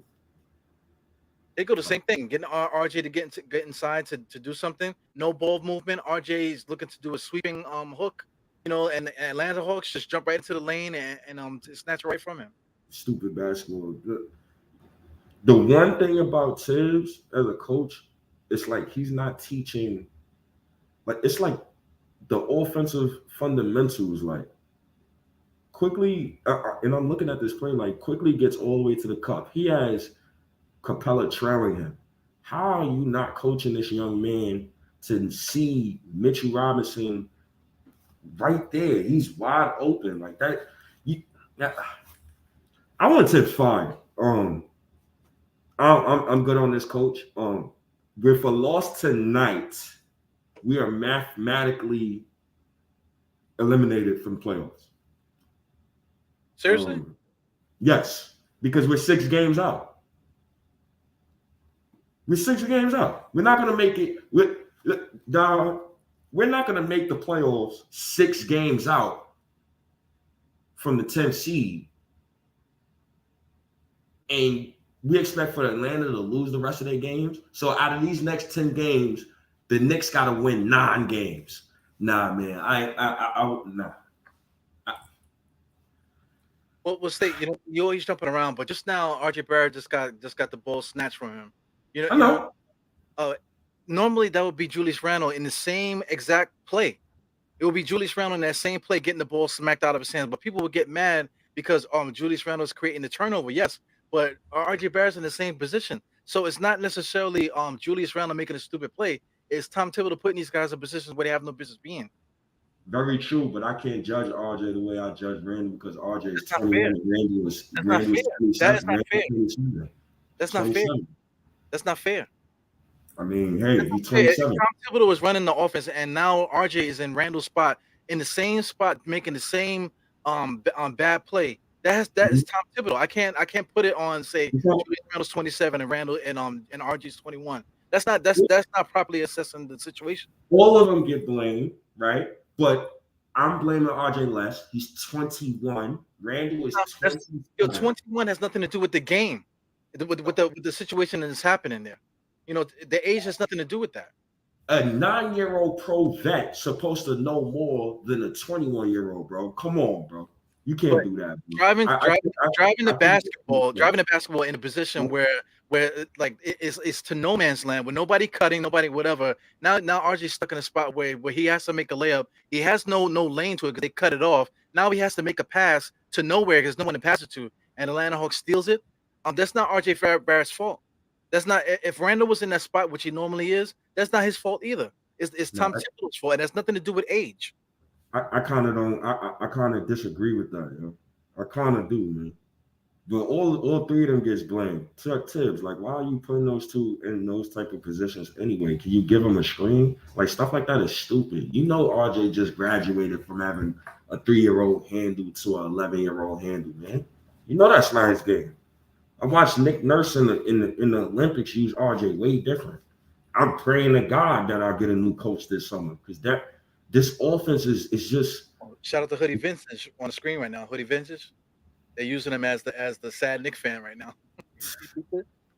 Oh God! Shout out to Hoodie Vintage, man. I mean, hey man, it is what it is, man.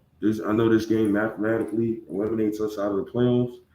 I know. If I'm going to be losing, I'd rather just see the kids make mistakes. I'd rather see RJ just drive into 3 people and make that mistake, or quickly just ball hog or do something stupid and cause a turnover. I'd rather see that than watch my team lose, and I'm watching vets get 30 minutes. It's kind of pointless now. It's over. With this loss, it's now people got to stop talking playing. Listen, but that makes sense if we were playing in if we were playing such a way where the coaches taking advantage of what we do. Thibodeau got these guys playing frantic style of basketball. They don't know what to do. There's no game plan. But on the flip side, the Atlanta Hawks record is not that great either. But look at this spacing. It has nothing to do with the point guard, but everything to do with the way that the coach is taking advantage of the situation. If we had Trae Young would be standing in the corner with RJ and Randle dribbling the basketball. Woo! Quickly just drove to the basket, but it was basically a one-on-one move. One-on-one move. Another layer, talent, bro. Talent. RJ, you could do all that. He just stat padded OD. Oh God. Like it's about talent too, bro. Like,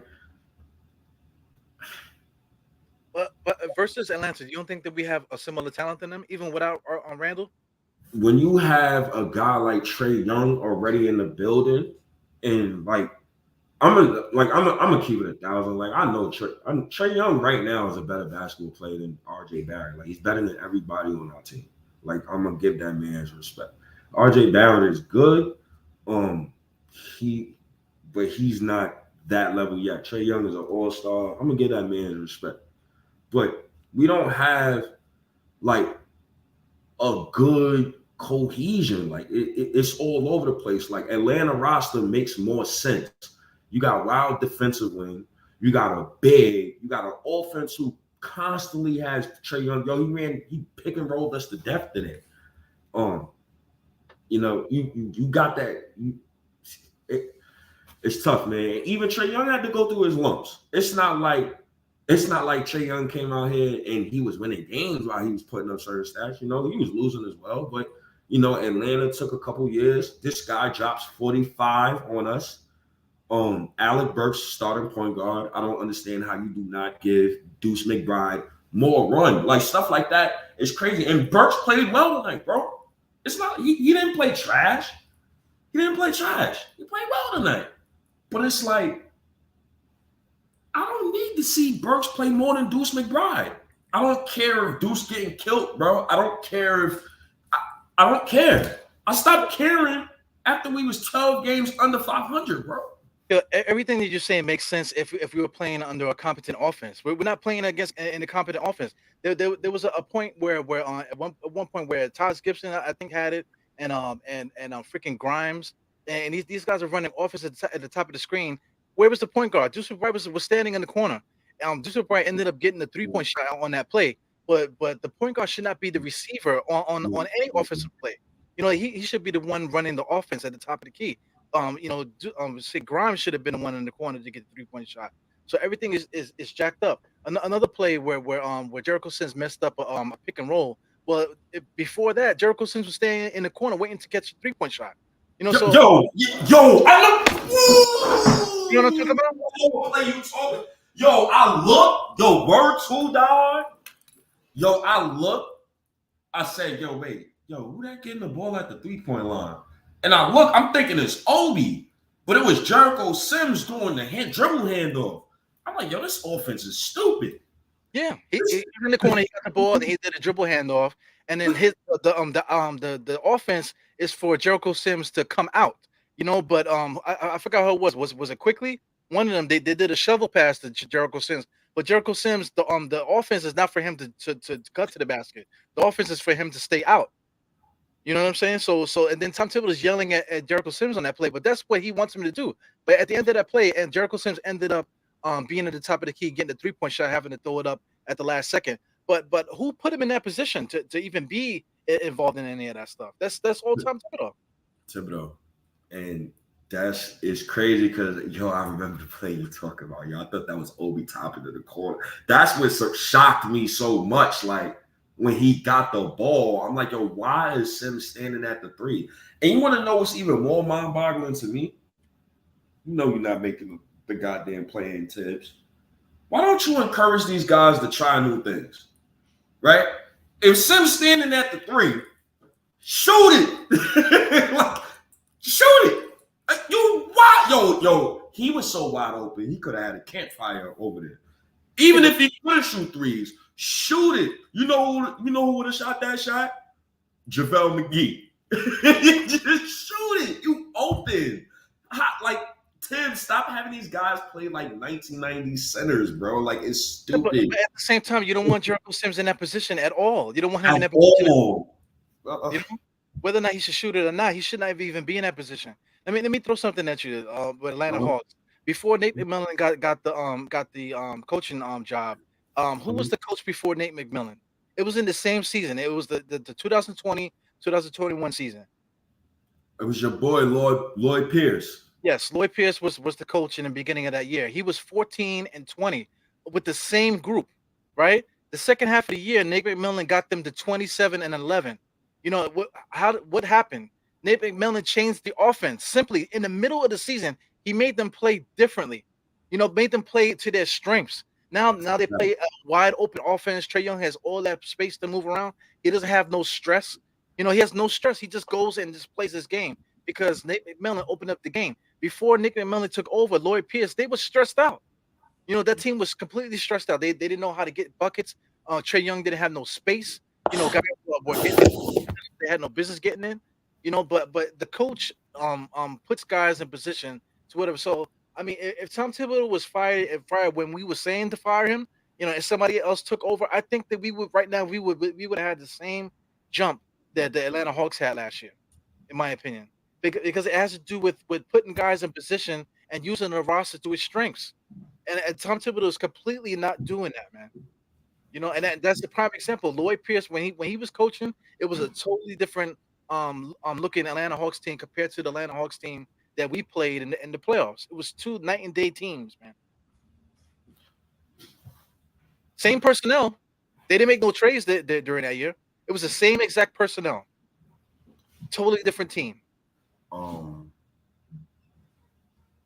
don't want to be the bad guy, but the Knicks really might have to take this L with that Obi pick. Like, it comes to a point where he's 24 and I'm worried personally.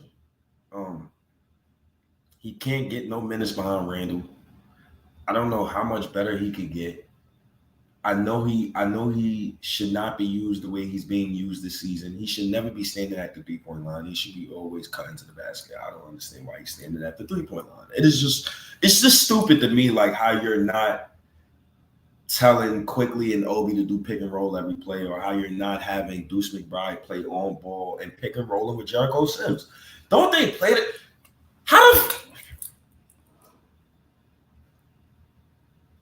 How do a G League coach have Deuce McBride and Sims look better on the G League team than Tibbs? I mean, when I say look better, I peeped at some of those G League games, like rewatched them a little bit, and rewatched highlight clips of both Jericho Sims and Deuce McBride playing together. But their offense has more spacing, and Deuce McBride actually plays on ball. And he plays to his strengths. And he plays pick and roll with Jericho Sims. Have you ever seen Deuce McBride and Jericho Sims run a pick and roll? That's the point I'm trying to make. Is the coach? Like Julius Randle gets a lot of pressure. Julius Randle can't handle it. That's number one. So it makes it look worse than it needs to be. But the simple fact is, like Tom Thibodeau, you have point guards. Like, we need to get a point guard. We already have a guy that can get 18 assists in the G League. If you can get 18 assists on any level, G League is one step below the NBA, I guess, right? I guess it's similar to college. Maybe it's similar to the Euro League. The way that it's like a step below the NBA. It's still a professional league. If you get 18 assists in a professional league, you could play basketball, man. You are a point guard. So why can't we take advantage of that? Like I said, it goes back to that same play. I believe it was definitely Quentin Grimes, and I forgot who the other player was at the top of the key. These guys are doing a two-man game where the point guard is standing in the corner waiting to get a three-point shot. That is absolutely ridiculous. It's ridiculous. What I'm saying? So it comes down to coaching. Like I said, with the Lloyd Pierce and Nick McMillan, two different coaching styles in the same year. Two different teams. Tom Thibodeau. If we fired Tom Thibodeau and brought the G League coach to the NBA, I think we would have a different looking team out there. Listen, man, like all those sweeping hook shots that RG keeps shooting, he wouldn't have to, because if you put a coach out that knows how to get RJ into the spots where he's comfortable in, then you're not going to see those sweeping hook shots against three defenders. It's not going to happen. And the paint be so clogged. It's like I don't understand why they just don't encourage some of these guys to shoot the ball, man. Or it's all Tibbs, man. Tibbs. If I had to trade Randall or fire Tibbs, people on a poll that I put said they would keep Tibbs before they trade Randall. I think that was a little bit more. Nah, I disagree with you guys. I think I would fire Tibbs before I trade Randall. I need Tibbs gone. he got to be gone. And before we even talk about yes, like I would love to deal Randall, but yo, I could only imagine all of these guys across the board under a different coach in different settings, under a different offense. Yeah, that's what I'm trying to say. We can't get upset about what's happening with certain players. Oh, this guy's not doing this. This guy's not doing that. But listen, like we didn't have Randall today, so we didn't have Randall to kick today. Randall wasn't playing, but the same exact thing happened. We didn't even play Obi Toppin. Obi Toppin played the first half. He was in foul trouble. They used Taj Gibson in the second half. We still ended up in the same basketball position. Same thing. Burks is going one-on-one at the foul line like he normally does. The defense packed in on us. We weren't able to get anything going, and they were able to dismantle us in the last 5 minutes. That would have happened if Randall was here. It would have happened no matter who we put out there, because it's the way that Tom Thibodeau has these guys set up in the game plan. So I mean, it's easy. It's easy to beat us. So here's the red flag I already see. So this is why I put on this screen, right? Dahard, what do you think I'm looking at right now? Like, what am I instantly looking at right now? That's a huge red flag. Like, huge, and this is strictly on Tibbs, bro. This is crazy, bro. To tell you the truth, I don't know what you're looking at. So go ahead. Tell me what you're looking at. So, mind you, the Knicks are 11 games under 500 late March, right? You proceed to allow RJ to play 41 minutes when he was booty for about 8 of those minutes. Why are you playing him 41 minutes in a meaningless game in mid-March? 1. 2, Randall didn't play today. Obi only gets 23 minutes, bro. 23 minutes, bro. That's it. I don't even care if he didn't slide his feet today. He was a -10. He didn't play no defense today whatsoever. He was booty today. But it doesn't matter.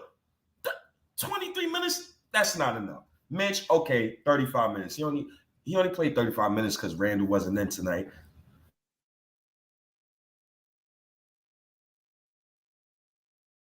Alec Burks. Wow. On a team. And he played well tonight. But on a team that's not making the playoffs, bro, I don't need to see Burks for 36 minutes. But I mean, you keep talking about the minutes and stuff like that, but it comes down to like, what are these guys doing? Because even if we had Quentin Grimes and all these guys playing the 35 minutes instead of Burks and stuff, it would still put us in the same position. These guys are not being used properly. So if they're playing heavy minutes, what does it matter if these guys are not being put in a position to succeed? They're playing the minutes, yes, but Tom Thibodeau's not getting these guys off. So how was that even beneficial? I'm gonna keep it 1,000 with you. I could stomach the kids going through these growing pains under Tibbs, because I can understand like the direction. Like, even if the offense is booty, but at the end of the day, it's like, yo, you're not wrong, man. Tibbs is like, any problem that you attribute everything to, like from Randall, holding the ball, that's on Tibbs. Playing Randall too much.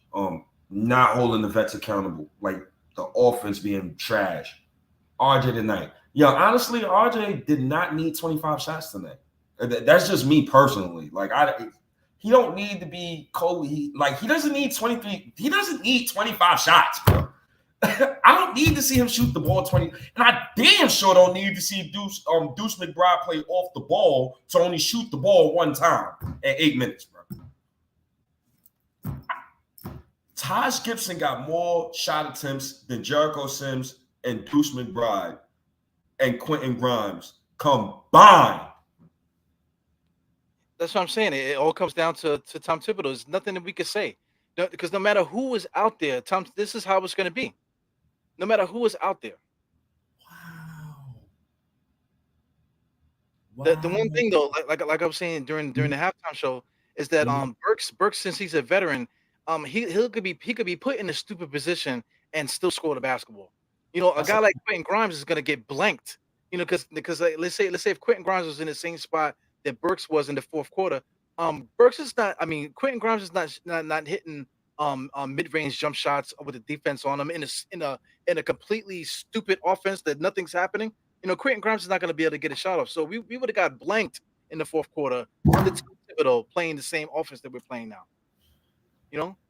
Yo, I, I strongly agree, bro. I'm not. Listen, man. You punching Thibodeau right in the face right now. Like I'm. Listen, because I mean, if I didn't, then me and you would be arguing with each other about stuff, But I'm not arguing with you. If you got to put the blame in the proper place. It has to be Tom Thibodeau, not in your opinion about how you think we should play the kids and stuff like that. That's not the argument. Because I could flip it and then we could start arguing about playing the kids and stuff like that. But that's not the argument. The argument is always right now. It has to be is on Tom Thibodeau's lap all the way. There's no other way we could talk about it. Any other way we talk about it, we're going to be talking about what I believe my basketball beliefs are against your basketball beliefs. But that's not what's happening. We're talking about something that doesn't make any common sense. So why come with common sense on your end and common sense on my end if what we were looking at doesn't make no sense? You get what I'm saying? I agree. Can I go even further though? Yeah. Leon Rose, man. Really? It's the product you give me? I mean, it still comes down. Spent, I think we got enough talent. Look at the roster. You don't think we got enough talent to beat Atlanta, bro? But I'm saying, look at the talent. We don't have Julius Randle, but look at the names you got there. We got RJ, we got Obi, we got Mitch, Alec Burke, Evan Fournier, Emmanuel Quickly, Quentin Grimes, McBride, Jericho Sims, and Taj Gibson. You mean to tell me that this team cannot beat Atlanta Hawks tonight? Yo, you just named me one blue chip out that group.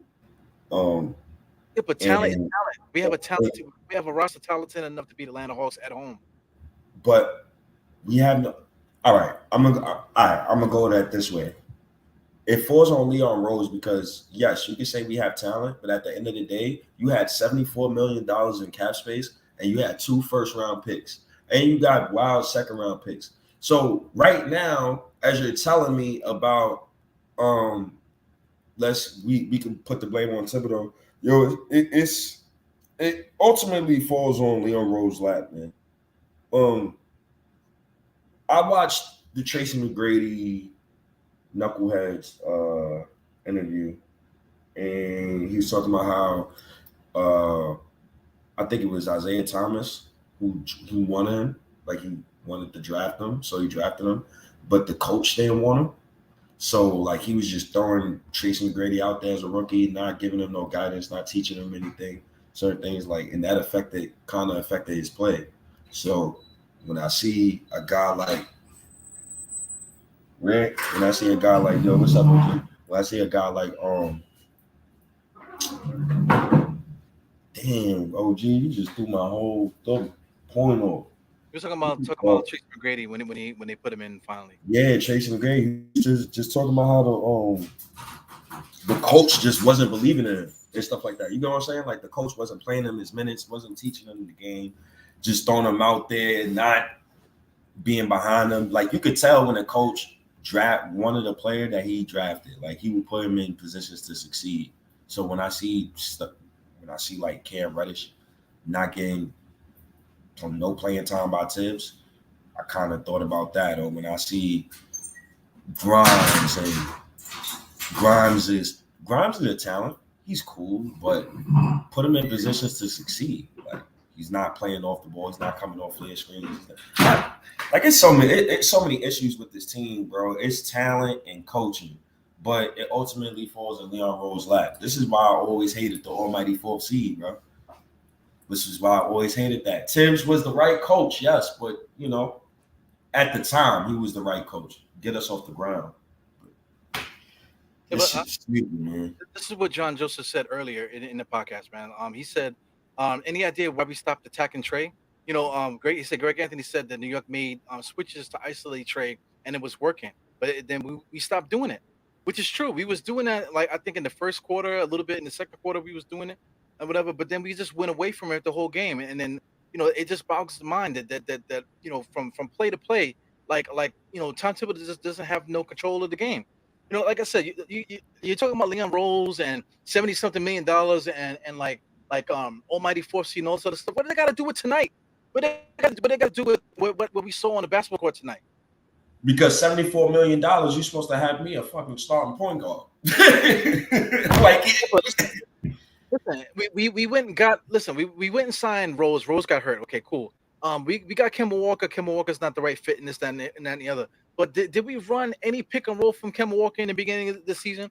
Did we run any offense through Kemba Walker to give Kemba Walker a proper shot at showing you that he can contribute to the game? No, we had Kemba Walker in the same spot that we had Deuce McBride in the game today.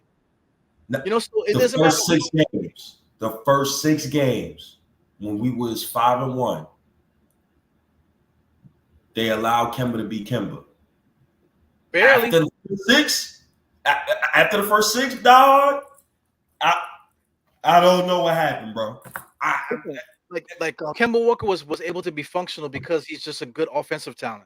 You know, but at the same time, you know, the same way that Deuce McBride was standing in the corner waiting for the ball to come back to him to get a 3-point shot, that's what Kemba Walker had to deal with. Kemba Walker never had to do that his whole career. So my thing is like why didn't Tom Thibodeau run offense through Kemba Walker? And now it's the same question. How come we're not running offense through Deuce McBride? You know, it's Tom Thibodeau. There's nothing else to talk about to me. You know, we can't talk about money for C. We should have spent $70 million. Listen, if he would have went and drafted but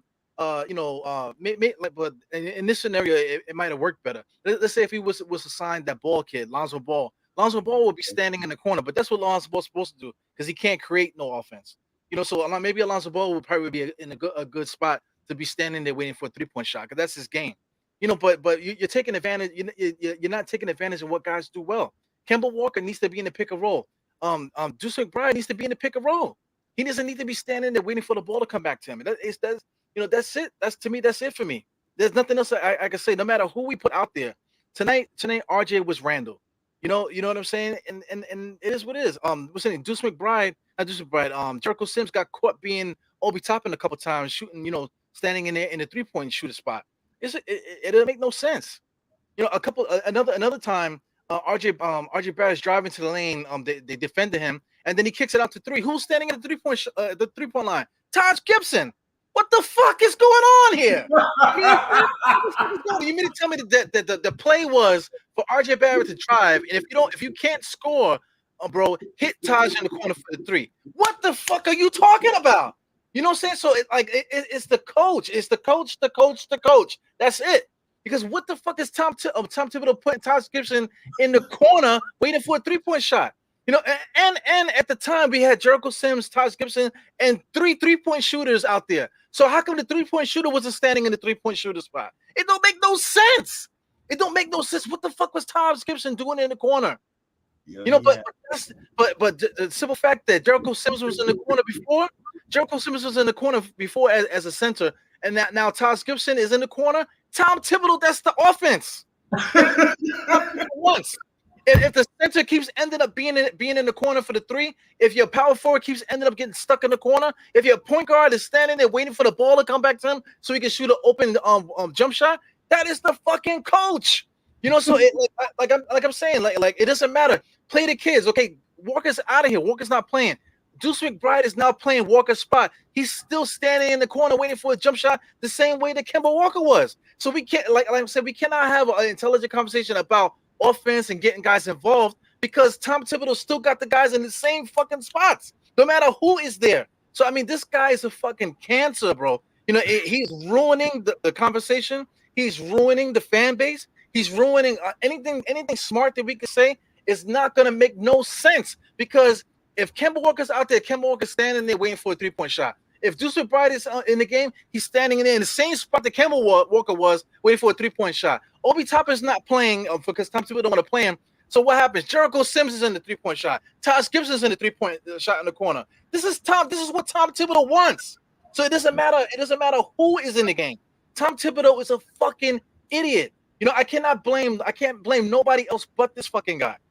You know, like I'm saying, everything is fucked up, but you cannot tell me that this offense that we could not have, not this offense, this team that we have here, that any other coach cannot have gotten a win at the Garden against Atlanta Hawks, man.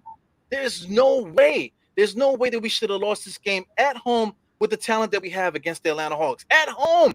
No fucking way, man. There's no John way. Collins, yo. No John Collins. Man, fuck John Collins, man. John Collins ain't shit. Trae You know, Young, John Collins ain't shit. yo, Trae Young really had 45. Literally got to anywhere he wanted on the court. Tibbs made no defensive adjustment. First, you like What they did, this was dog. so crazy. This was so crazy about Tibbs, right? Like, even though the ball was moving, what's so crazy about Tibbs, you put Burks on him, right? You attack Trae Young, right? Trae Young was slowing down. Then you had Burks on him. Then you put Deuce McBride on him late in the game, like in the third. Why would you like? But somebody like Trae Young, Him hot. You're getting him hot. You're literally giving the Hawks the game. Like, I literally just watched this coach literally just. But listen, like, you can't put Deuce McBride against Trae Young. You can't put Trae Young one-on-one against anybody. He's going to destroy whoever's on him. You have to contain him in the defensive scheme. Like I said, Greg Anthony pointed it out that the Knicks were actually doing that. They were actually containing Trae Young, where he was just getting off on his own and he was not getting nobody else involved. You know, so that should have been the game plan, but we went away from it. You know, how do you go away from the game plan in the game and never go back to it? What is the purpose of having a coach there? The coach has a game plan. Okay, cool. So then now that happened in the first quarter. So then we go away for it for 3 quarters. What happened to the coach? The coach is supposed to call the timeout. So listen, what we was doing in the first quarter, we need to go back to doing that. But Tom Thibodeau would rather argue with Jericho Sims and curse him out on the whole game because you know, I don't know. I just don't know why. It doesn't make no sense, man. So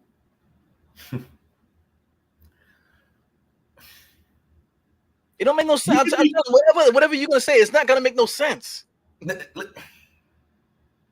Because what you're gonna say is smart, but it's not. It doesn't have nothing to do with what happened today, and what happens every single night against the Knicks. Tibbs and Leon Rose, man. Like, the fact that Leon Rose hasn't spoken in months, I'm starting to get annoyed with him. Tibbs, listen, I got called names about Tibbs last summer. I see that you got all the venom for him tonight. I want him fired at the end of the season. I want him to complete this tank job, this stealth tank job. I watched this Knicks team lose a 28-point lead earlier this season. I watched us lose a 23-point lead. I watched us lose the Portland G League team. Then you come back, and I think they lost the OKC G League team. I'm watching Thibodeau start a shooting guard at point guard and literally lied and said to our face, that's our best option. So fuck you as a fan. I'm gonna do what the hell I want to do. It's very disrespectful when we. It's like I don't know, man. Like I said, like, the Knicks played 4 different ways every night. First quarter, the ball moved. We kept attacking Trae Young. Anybody that had Trae Young on him, he attacked him. Second quarter, Mitch started getting involved. Even though Sims was getting killed, Sims was getting attacked, but I don't really care for that. Then third quarter, Burks and Evan was getting hot. They was making ridiculous threes. But at the end of the day, when that fourth quarter come, you just know the Knicks is going to melt down. And I seen who made that three? Was it Bogey? I think it was Bogey. Either Bogey had an and one or he had a three. It was one of the two, but it broke the Knicks spirit back. Like, we was tied 105, then it was 108, 105, then it was 111, 105, and then it was like the game over, yo. I think it was Bogey hit like a turnaround jump shot on quickly in the paint. But I mean, look how. Yes. But that's stupid. That's stupid. Why you got a 6'1" player? Real quick, why you got a 6'1" player on Bogey? That's dumb. I don't understand stuff like that. It is dumb, but Nick McMillan, it got to be credited because he allowed Bogut to get the ball in the paint, to make an easy jump shot. Against the Knicks, if the Knicks was coaching that, Tom Thibodeau would have had Julius Randle going one-on-one, going in between his legs against a 6'1" point guard. But in the way that the offense was running for Nate got Bogdanovich in the paint, right at the dotted line with quickly, where he could just turn around and shoot it. That's practice. That's practice shots there. Yeah, you know why else Tibbs need to be fired? Let me ask you a question. You're a smart man. Your younger player in RJ Barrett is a slasher. Why the fuck am I seeing Taj Gibson and Mitchell Robinson on the court in closing minutes of a basketball game when you need 3-point shooting on the floor? We're not in the 1990s, Tibbs. We're not in the 90s, bro. Yeah, but you say that, but listen, Taj Gibson and these guys are in the corner waiting for the 3-point shot. Why isn't Taj Gibson standing next to RJ, giving him a pick, giving him a solid pick where RJ can go to the basket and maybe have Jericho Sims standing in the corner waiting for the 3? You get what I'm saying? That makes sense. Yo, I'd rather get punched by 50, letting Obi play small ball center, than have Jericho Sims get. Yo, I remember that play too. Yo, that play had me off the wall when Jericho Sims had me. Yo, he got the ball down. I swear to God, I screamed at my phone like, shoot it. And I'm like, wait, hold up. He got the throw. Oh, that's Sims. Oh, no way. Same type of offense, same dribble handoffs. I'm so sick of the dribble handoff. I play 2K. I done took the dribble handoff out my playbook on my micro because I see it so much with the Knicks. Atlanta spaced this out tonight. They attacked the individual matchups. And Trae Young, dog, if Trae Young is hot, you can't put Deuce McBride, a rookie, on Trae Young, an all-star, while he's hot, dummy. How about you blitz him and double and force him to give up the ball? Make anybody else have DeAndre Hunter have 50, then Trae Young have 45. Yeah, but I mean, that's what I'm trying to say. It makes sense because you're talking with logic. Tom Thibodeau is not playing with logic. He's not playing with logic. Like I was trying to say, catch you before you start. Because I mean, like I say, I gotta stop you as you're talking because you start going all over the place, and I have to remember where you started at. But you said Obi Toppin with the small ball center. How come we didn't use that, man? How come we didn't play small ball against these guys? Like there's so many different things that we could have did. Even the game before that, how come we didn't play small ball against the team that we played last on the other night? How come we don't take advantage of these things that we have? That is the talent on the roster. The talent on the roster says that we can make these adjustments and these gambles. We could do that because we have the talent. But I got this thing on the screen. I wanted to point this out too. I always make the point every time I do these games that if the Knicks lead in these 3 categories, we should win the game. Listen, we won in points in the paint. We beat them 48-40 in points in the paint. Second chance points, we beat them 14-9 second chance points. Fast break points, we never beat nobody in fast break points.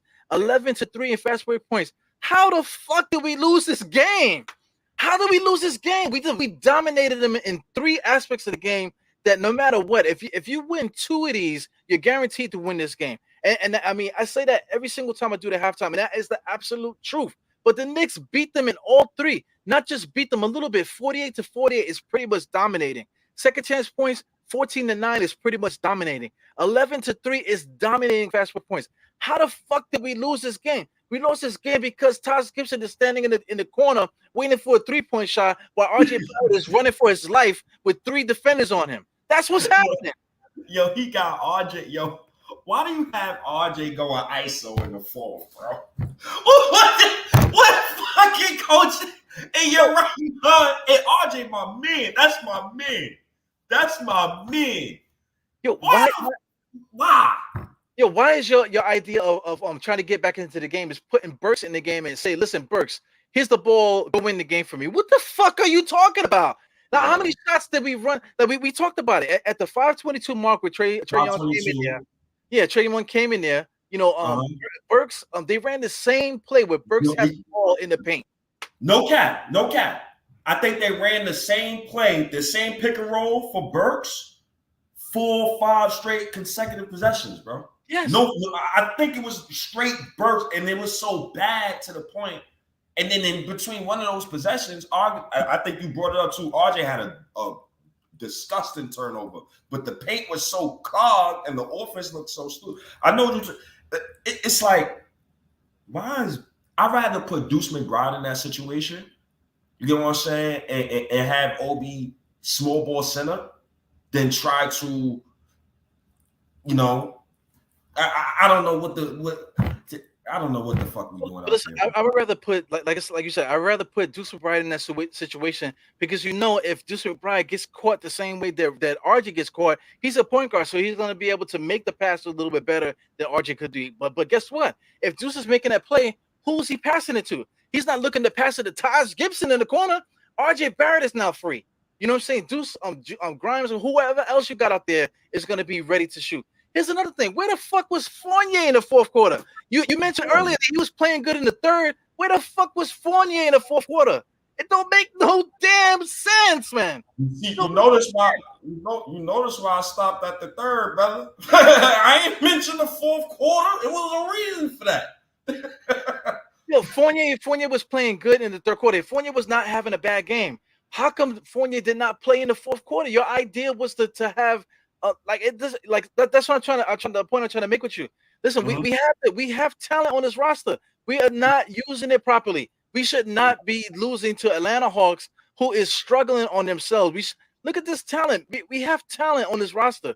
You know what I'm saying? The proper way you don't run pick and roll with Mitchell Robinson tonight because you got Clint Capella there and you got Okongwu. So that these guys could defend it a little bit like that. But what you do, you run the same stuff that we were trying to run. You run it opposite. You run it with your point guard and try to get your other guys involved in the offense. You don't put all pressure on RJ to bring the ball up the same way that you do it to Julius. How many times did RJ get caught out there with the dribbling? Because he can't dribble. He's not a point guard. Give the ball to the goddamn point guard. Stop putting RJ in a position where he's stressed out in the fourth quarter. No confidence. So he can't do nothing.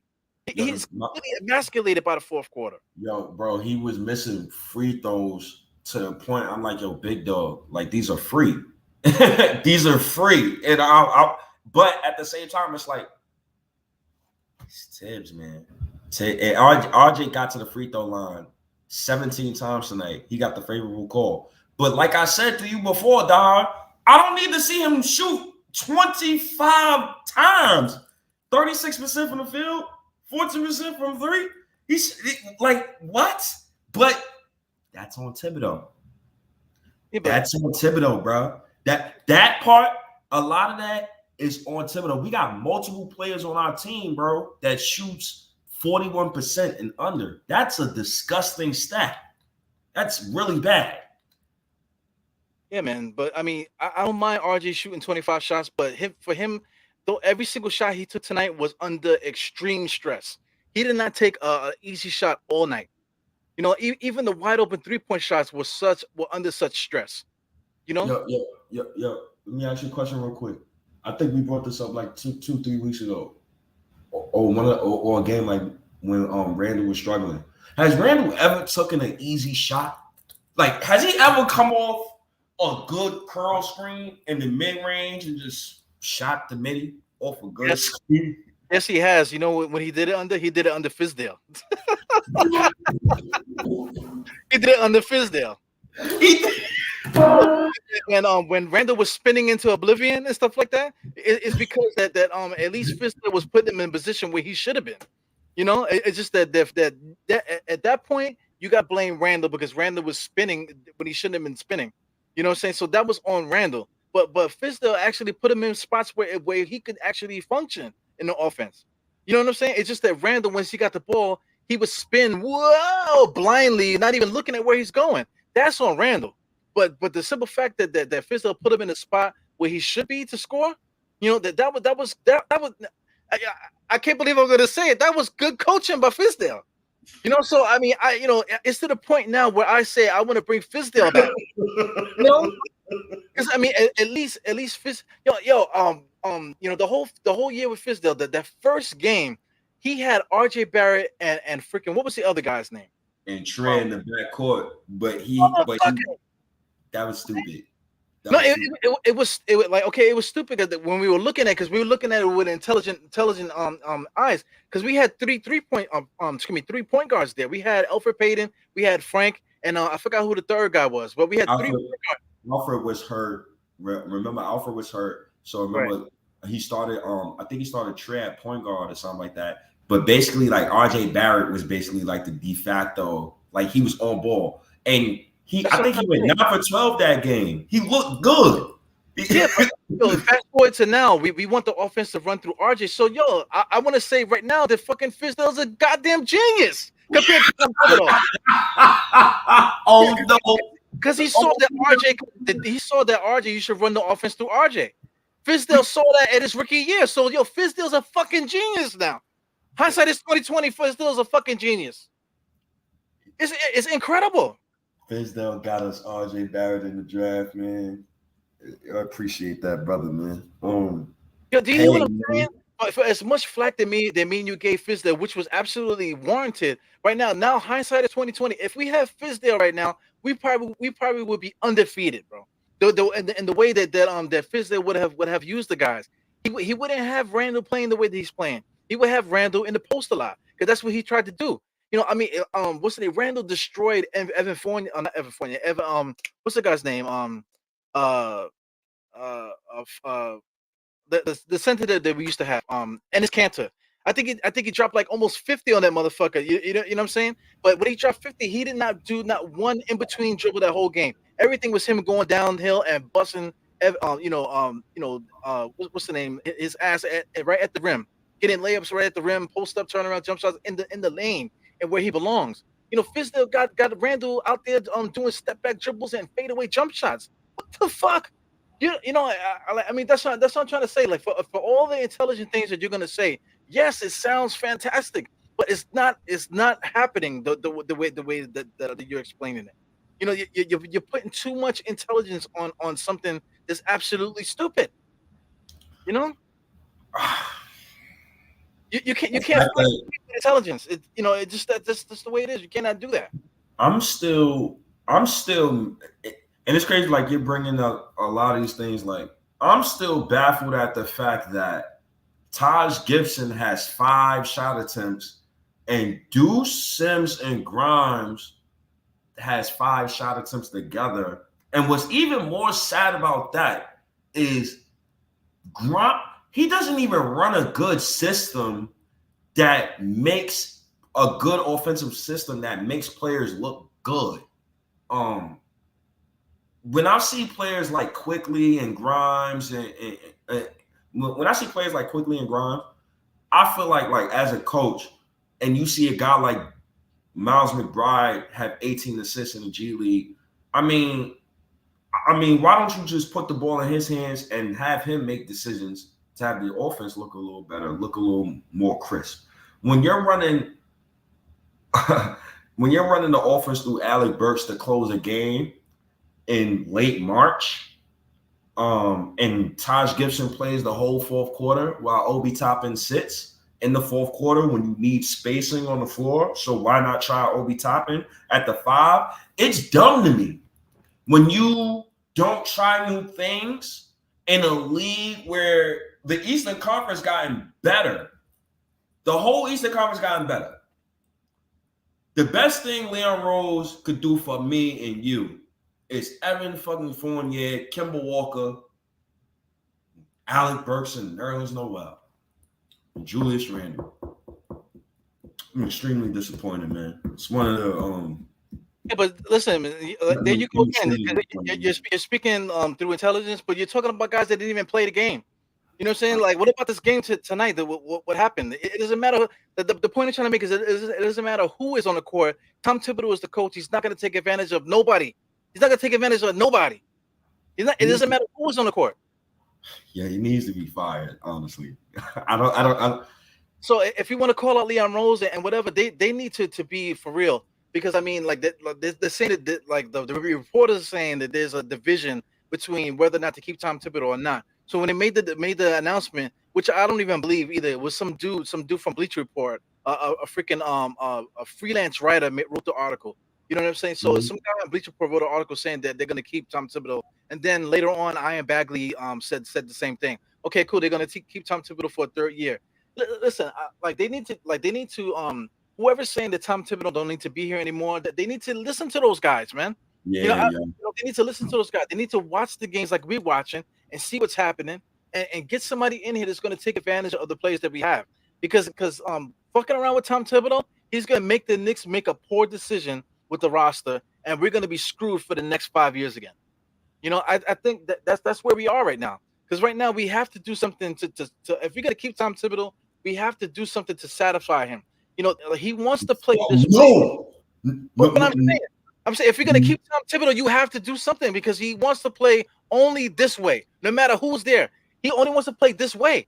So if you're going to keep him for a third year, you have to do something about it. But if you're not going to do that, then fire this guy. Why are we wasting time? It's crazy because you do things to appease your coach. So one week I read that World Wide West wanted Evan Fournier.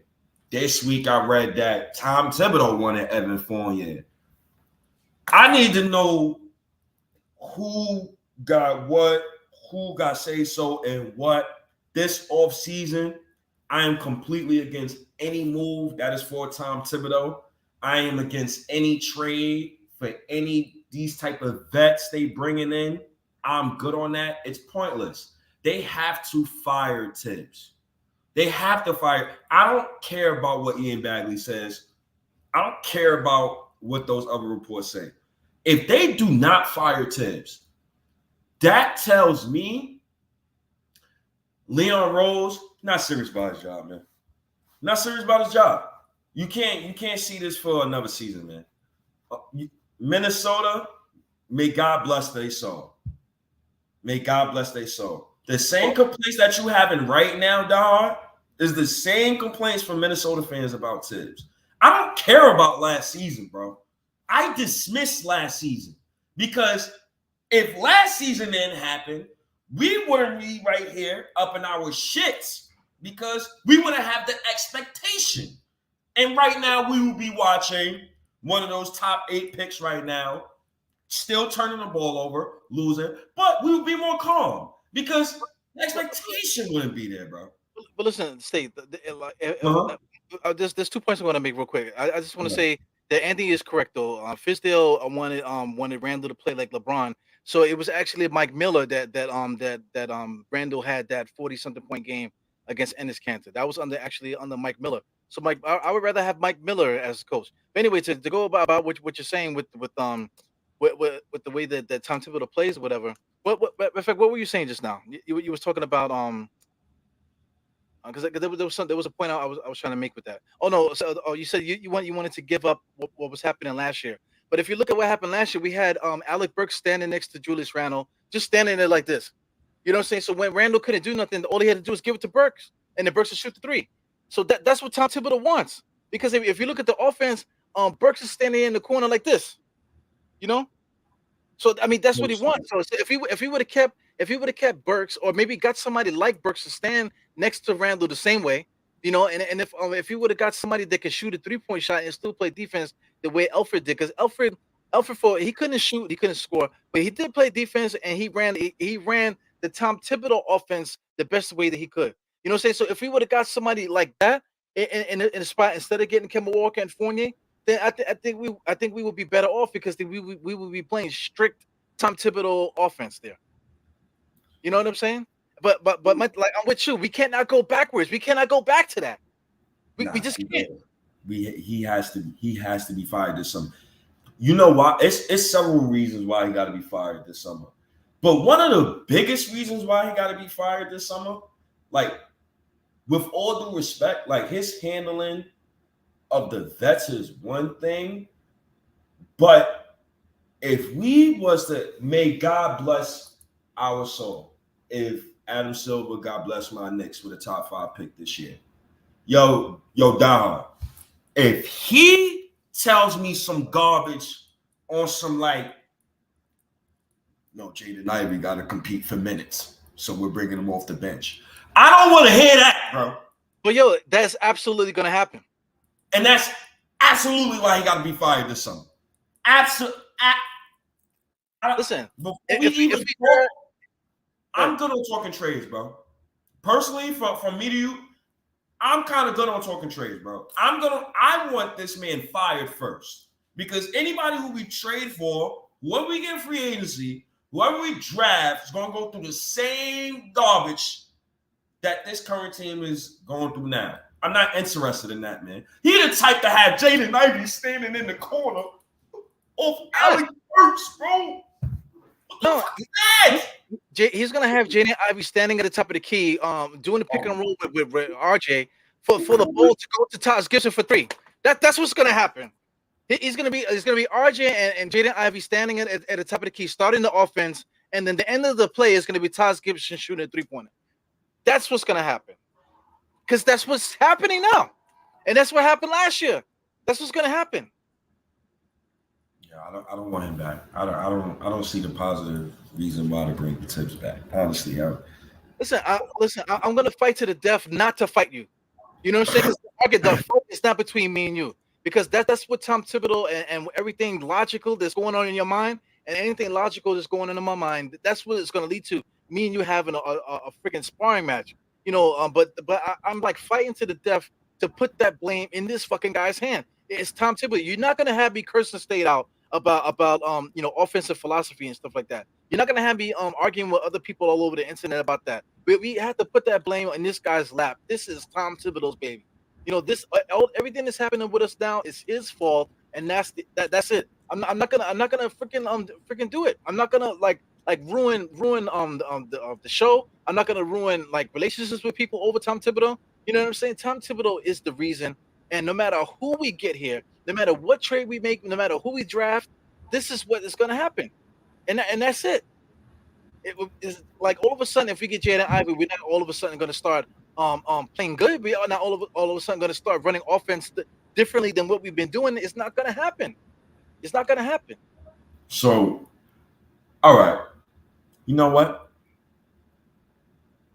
So you're basically saying you're not even looking at Leon Rose right now because you believe in the talent that we have as a collection, including the vets, and you feel like personally, with another coach, and I said this on the thread, I think yesterday. If Ty Lue was the Knicks coach, they'll win 50 games this year. They'll win easy. If Ty Lue was the coach, he would have gotten the record that we all said in the beginning. Whatever record you said, we would be very close to that right now. Like for me, I said we would still be 4th seed. Josh said we'd be 5th. You said we would have won 50-something games. If Ty Lue was our coach, we would have had that. Because our offense would have been way different than it is now. That's a fact. And everybody would be playing to their strengths. And you know, the Knicks is a team like they just hate passing to the bigs. Like when I see Zubac in the paint, like their guards feed the bigs. Like they don't like tonight in the first quarter, like Mitch was getting fed. In the first half, Mitch was getting fed. Then in the third, Burks and Evan, they played well, but at the same time, you know, they was launching threes. Like literally launching threes and not giving it to the big man inside the paint off a mismatch. And it's like when you have a guy like Trae Young, how you don't attack this man? He has 45 points. Ain't this the same issue that we had against Trae Young last year in the playoffs? We did not attack him, and we still ran dribble handoffs for Reggie Bullock. Well, check the way that Nate McMillan was playing against us. He kept getting IQ switched and put on Bogdanovich, and then taking advantage of mismatch. He kept trying to take advantage of mismatch all over the court. Gallinari was getting caught in mismatches too. Where he had a fadeaway. They were attacking quickly, basically. You know, so how come the Knicks weren't doing that? The Knicks are playing Alec Burke. We had got Fournier out there. We're playing a big guard lineup with RJ, basically Fournier and Burks. How come we were not trying to take advantage of Trae Young on defense? Not one time did we try to take advantage of him.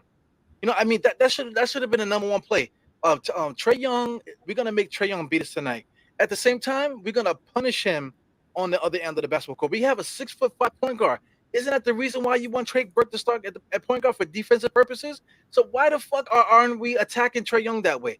Don't we have Trae Young getting caught in double teams and take advantage of the big person on playing against Trae Young. Why didn't we do that?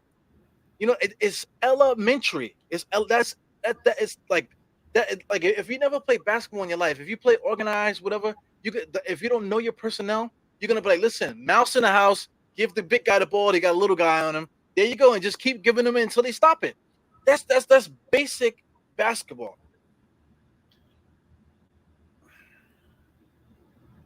It's crazy because, like, you watching Burks, he's playing on ball late in the fourth quarter. And then, I just read a report that, and this kind of pissed me off now. Now I'm a little pissed off that the Knicks didn't want to attach another second rounder to Alec Burks to move off his contract.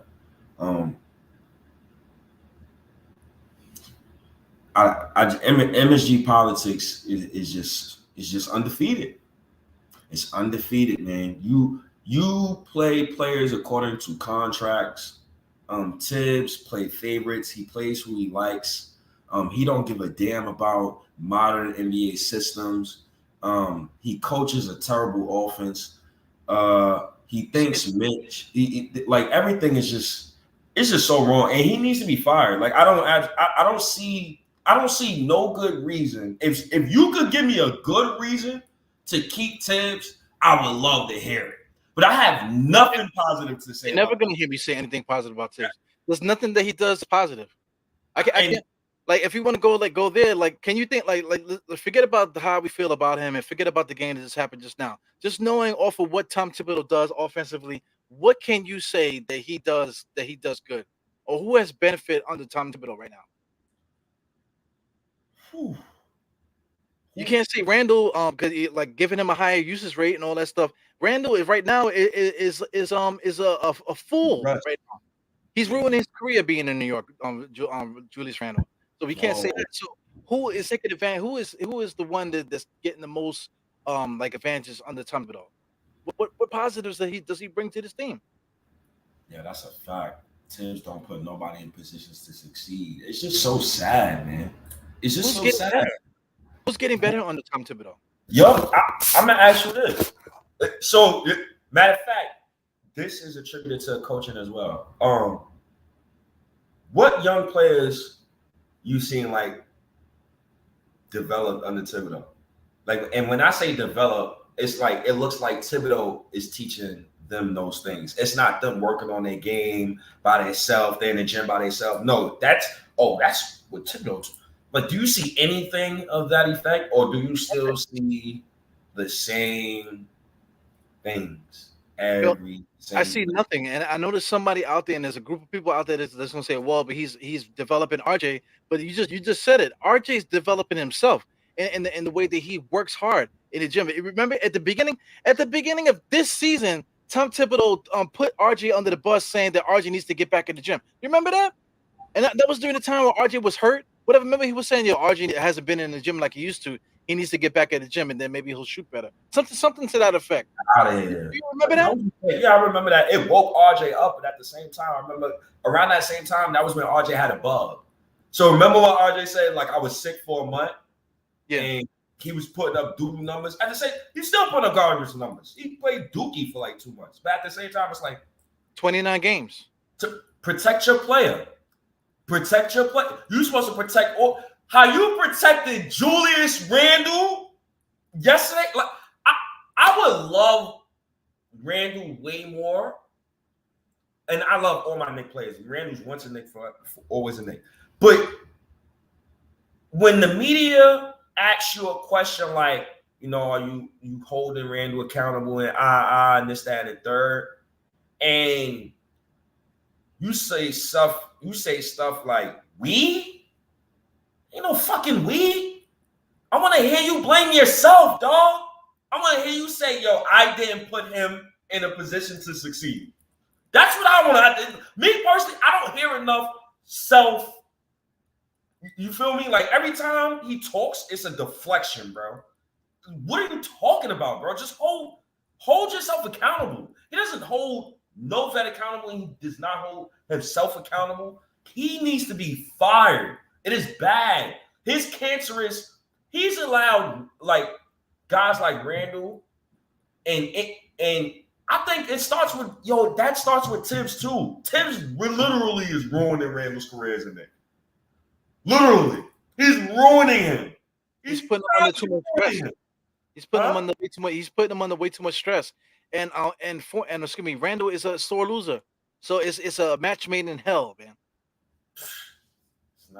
It's not even like you don't even like try to, protect. It's tough, man. I don't like stuff like that. Like a kid make a mistake and you pull him. I think quickly had he turned the ball over and he pulled quickly. You pulling my young players so fast. It's bothersome, man. It's really bothersome. It makes me and you have stupid arguments about Mitchell Robinson's offense. We have stupid arguments about RJ Barrett. Everybody's been arguing about Julius Randle all season. It's tiresome. Yeah, but it starts with firing the coach. Gotta fire the coach, man. How do you take quickly out the game for making a bad decision when it's your offense that it don't work? Your offense don't work and you get mad at him because he made one little bad decision. How many bad decisions do you see throughout the whole game? From the time that they come out the locker room, it's a bad decision. He pulled quickly last game for Randall. While Quickly was playing well, you could have took off another vet and inserted Randall. You don't sit that boy.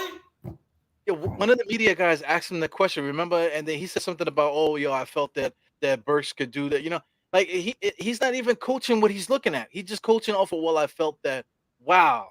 He didn't say nothing about what was happening during the game. He just said, I felt that, he's usually that type, he's not coaching what happened in the game there.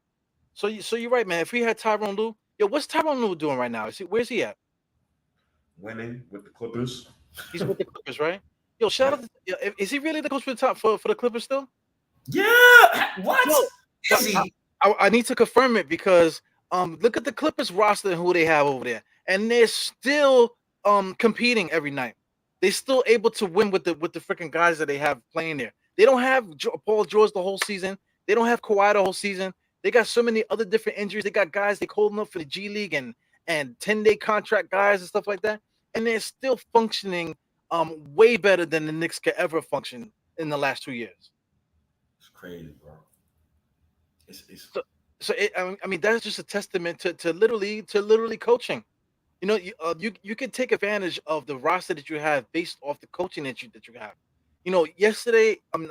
Last year with the Mighty Four seed and all that shit, it was the perfect situation for Tom Thibodeau to take advantage of because he had the players that seamlessly put in the spots that he could succeed in.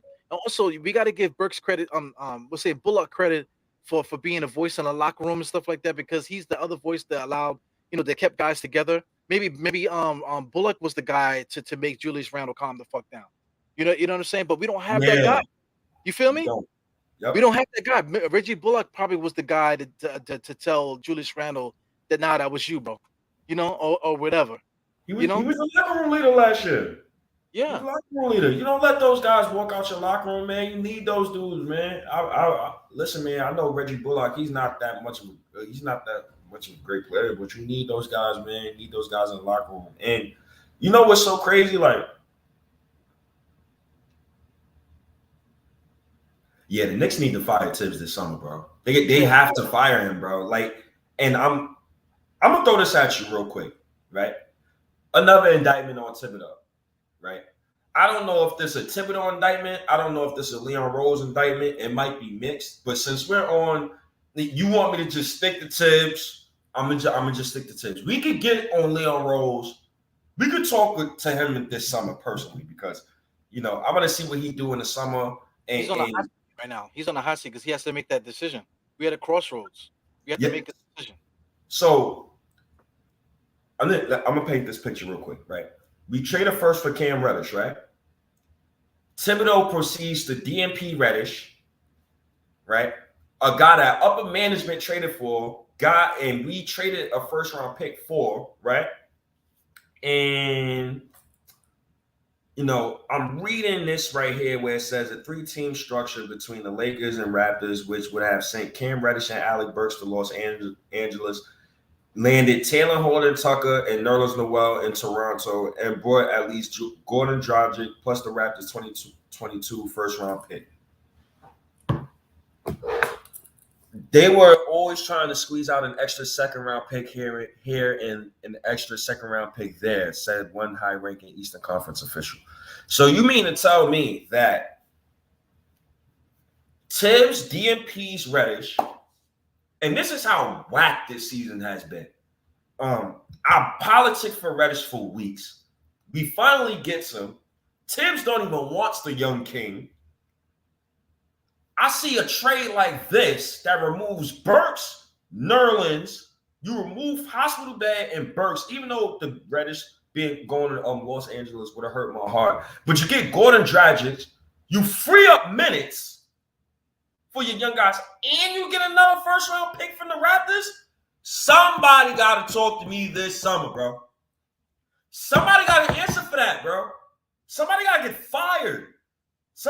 Tibbs has to get fired. Yeah. Because imagine if we made that trade that you just said. Imagine if we made that trade that you said. Does that guarantee that Tom Thibodeau is going to use the guys that we traded for? That's why I kind of think Tibbs said no. People saying that, and people saying that, oh, that was Leon Rose. He didn't want to give up the extra second. I disagree. I think Tibbs didn't want to give up Burks. I think it's just me personally. That's just me personally. I think they went and got Cam Reddish, outside of what Tom Thibodeau said, because Tom Thibodeau said he didn't want him. He basically almost just straight out said it when he got here. You know what I'm saying? So the next trade that came after that, I think that they literally were having arguments internally based off Tom Thibodeau's people and Leon Rose's people. I think they're all arguing about it. So I mean, we can't go on like that, because like I said, the alternative is to give Tom Thibodeau what he wants. Now the question is, what the fuck does Tom Thibodeau want? What does he want to make what he wants to do offensively work? And do we want to put our franchise hostage for 66 year? What is he? 66? 64? Yeah. What are we going to put our franchise on hostage for 3 more seasons for 64-year-old man? Are we going to do that? If we do that, then we need to go all in on it, though. But if we don't want to, we have apprehensions and stuff like that, then we need to get rid of this guy. I mean, that's it. That's the root of the whole conversation. We can't even draft. So we can't even draft. We can't even look at free agency, because now you have to look at it. Is Tom Thibodeau the coach or not? Because if he is, then you have to go about it in the way that Tom Thibodeau is the coach. You can't go about it what you think this, or if you got a point guard to get Mitchell Robinson involved. But Tom Thibodeau does not run an offense to get Mitchell Robinson involved. So how do we get better? You get what I'm trying to say? Yeah, man. He doesn't put nobody in positions to succeed. You know this. Come on. But I try to. Yeah, this is tough, man. This is Is this one of the most frustrating Knicks seasons for you? Does this go top 10 in your most frustrating Knicks seasons? Absolutely top 10. But I think this might be like top 5. Because I mean, like the further and further we get away from the Ewing era, like the frustrating seasons, you would talk about, like, say, the Charlie Ward incident, where Charlie Ward got flipped and we got all those guys suspended. The Ewing finger roll, Starks, 2 for 11, wherever the fuck he went. You could just go down the line for those things. But the further and further we get away from that, like, there's so many different seasons that add to it. Now I feel like this season got to be like top 3. Because for me, like the most annoying season that I can remember that really freaking had me on fire was the year after we won those 54 games under Woodson. That said, that next year that I was on fire that year, man. What year was that? That was 2014. That was the 2014 season. No, that was the 2015 season. What's the literally all the OGs started breaking down on the roster. Like all the OGs started breaking down. They retired, actually. So who was Kid retired? I think she left. It's a bunch of guys. Bunch of guys. Then we had Kurt Thomas. We had Camby. We had mad old guys on that team. It was crazy.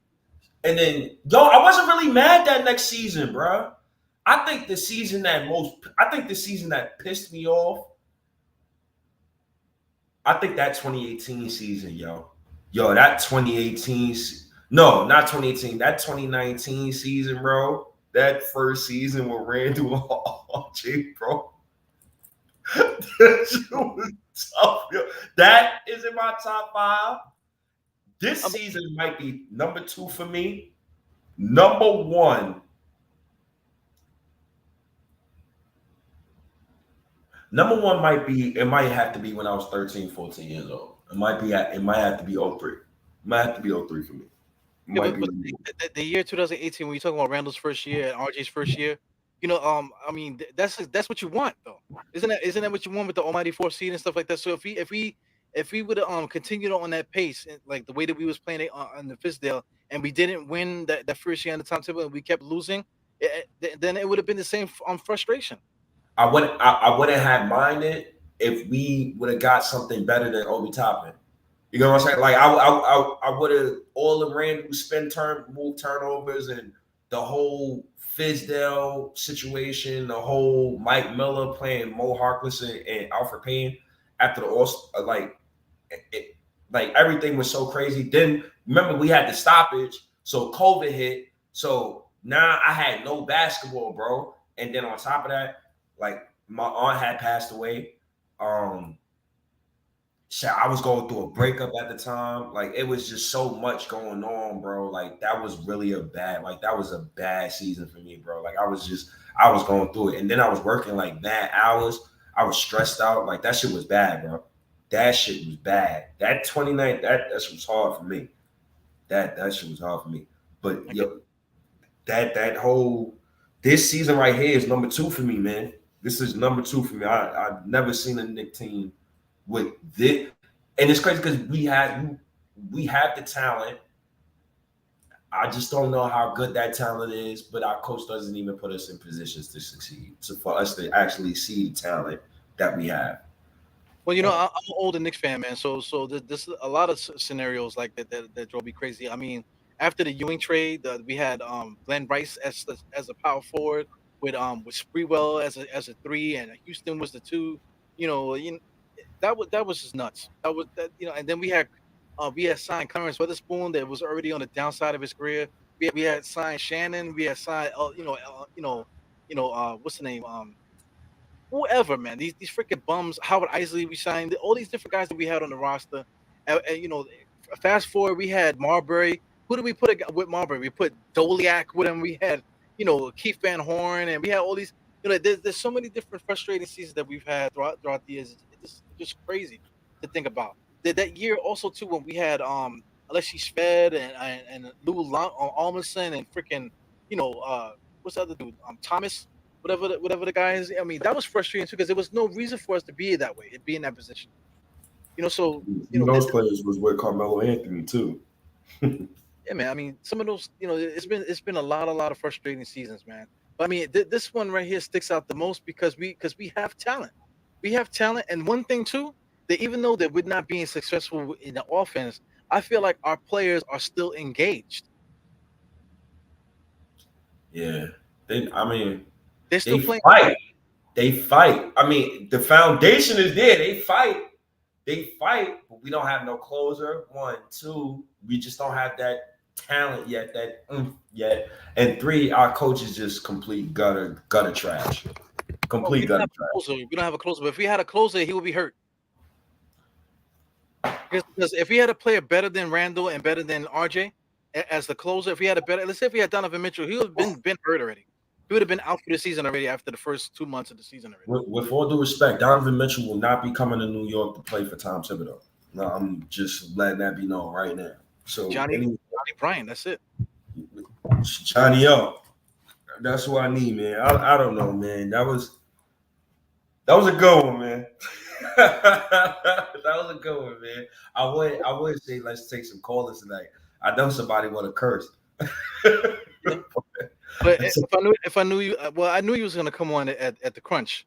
But if if you had that the idea to come in at crunch, then it would have been better for me to end the last podcast. That way we could have this one by itself, because right now for those that are popping in now, I'm actually gonna cut the post game part and make it its own podcast. That way you guys can see exactly where me and State started talking, man. So next time we'll do it like that. If you want to come in, we'll do like a strict post game show. That way that the halftime won't interrupt with what we're saying in the post game. Yeah, but I think that first part though, like that was like we a lot of what we were saying was during the late fourth quarter, so we was actually like seeing in real time. Cause that's crazy, bro. I see 2 straight threes bombed in our face. Oh God. I got you. Good thing. But listen, I'm fighting to the death not to argue with you about basketball stuff, because what's happening is not basketball stuff. So I can't argue. I can't argue with you with your philosophy, because your philosophy and my philosophy is way better than anything that's happening on the court now. And then we're talking way too smart for the way that you think and the way that I think. For what's happening on the basketball court. So it's a shame. And I'm not letting Tibbs break us apart. You know what I'm saying? I'm not gonna let him do that. Tibbs literally is ruining like players in like images. Like he's ruining Knox. He's ruining Randall right now, literally. Like he's ruining him right now. Wow, he's got the fan base arguing with each other damn near every day. He's got players, wives, now the content creators and stuff. It's crazy. Yeah, this is crazy. Unprecedented shit, man. It's happening this shit because of Tom Thibodeau. I'm so glad he never came when Carmelo Anthony was here, because that was rumored the coach that Carmelo Anthony wanted was Tom Thibodeau. And I'm so glad, like Phil Jackson, Zen Master. Shout out to Zen Master, man. I'm so glad you didn't hire Tibbs, man. Shout out to Zen Master. He knew, man. Hindsight tell you. Not for nothing though. Look at the way Tom Thibodeau's running the offense. That team that Carmelo had, it might have worked, because Tom Thibodeau would have had Carmelo Anthony playing 45 minutes a game and taking all the shots that he wanted. And that I don't know, man. Carmelo Anthony would have been averaging 45 points a game.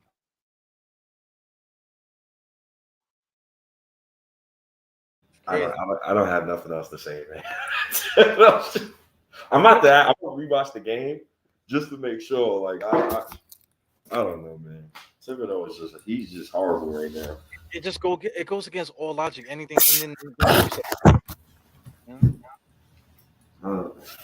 I hope Leon Rose fires Tibbs. I'm just hoping that he can fire this man as soon as the season ended.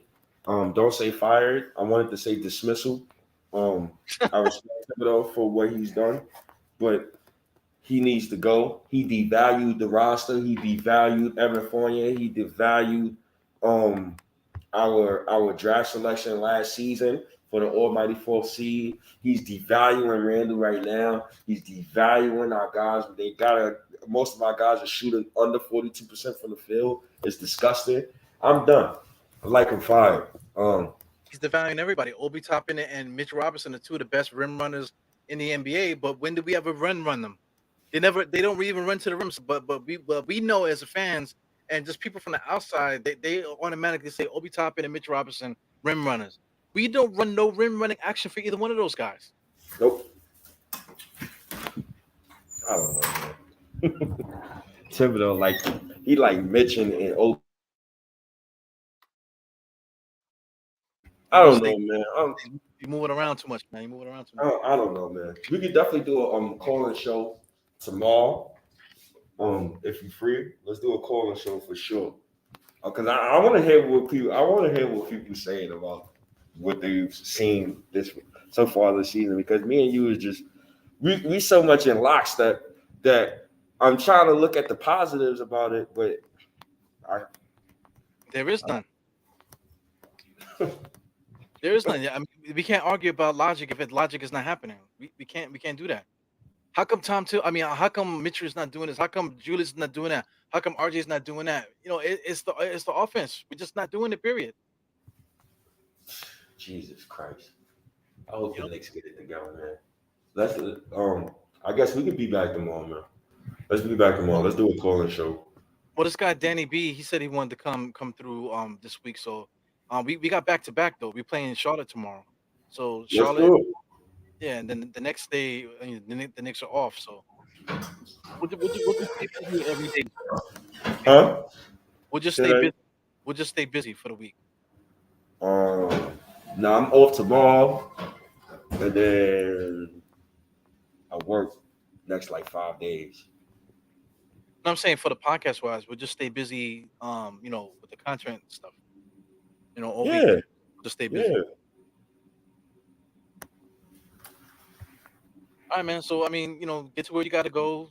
You're moving around a lot, so get So close to let show up.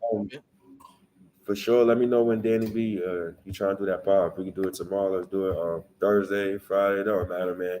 Hopefully, the Knicks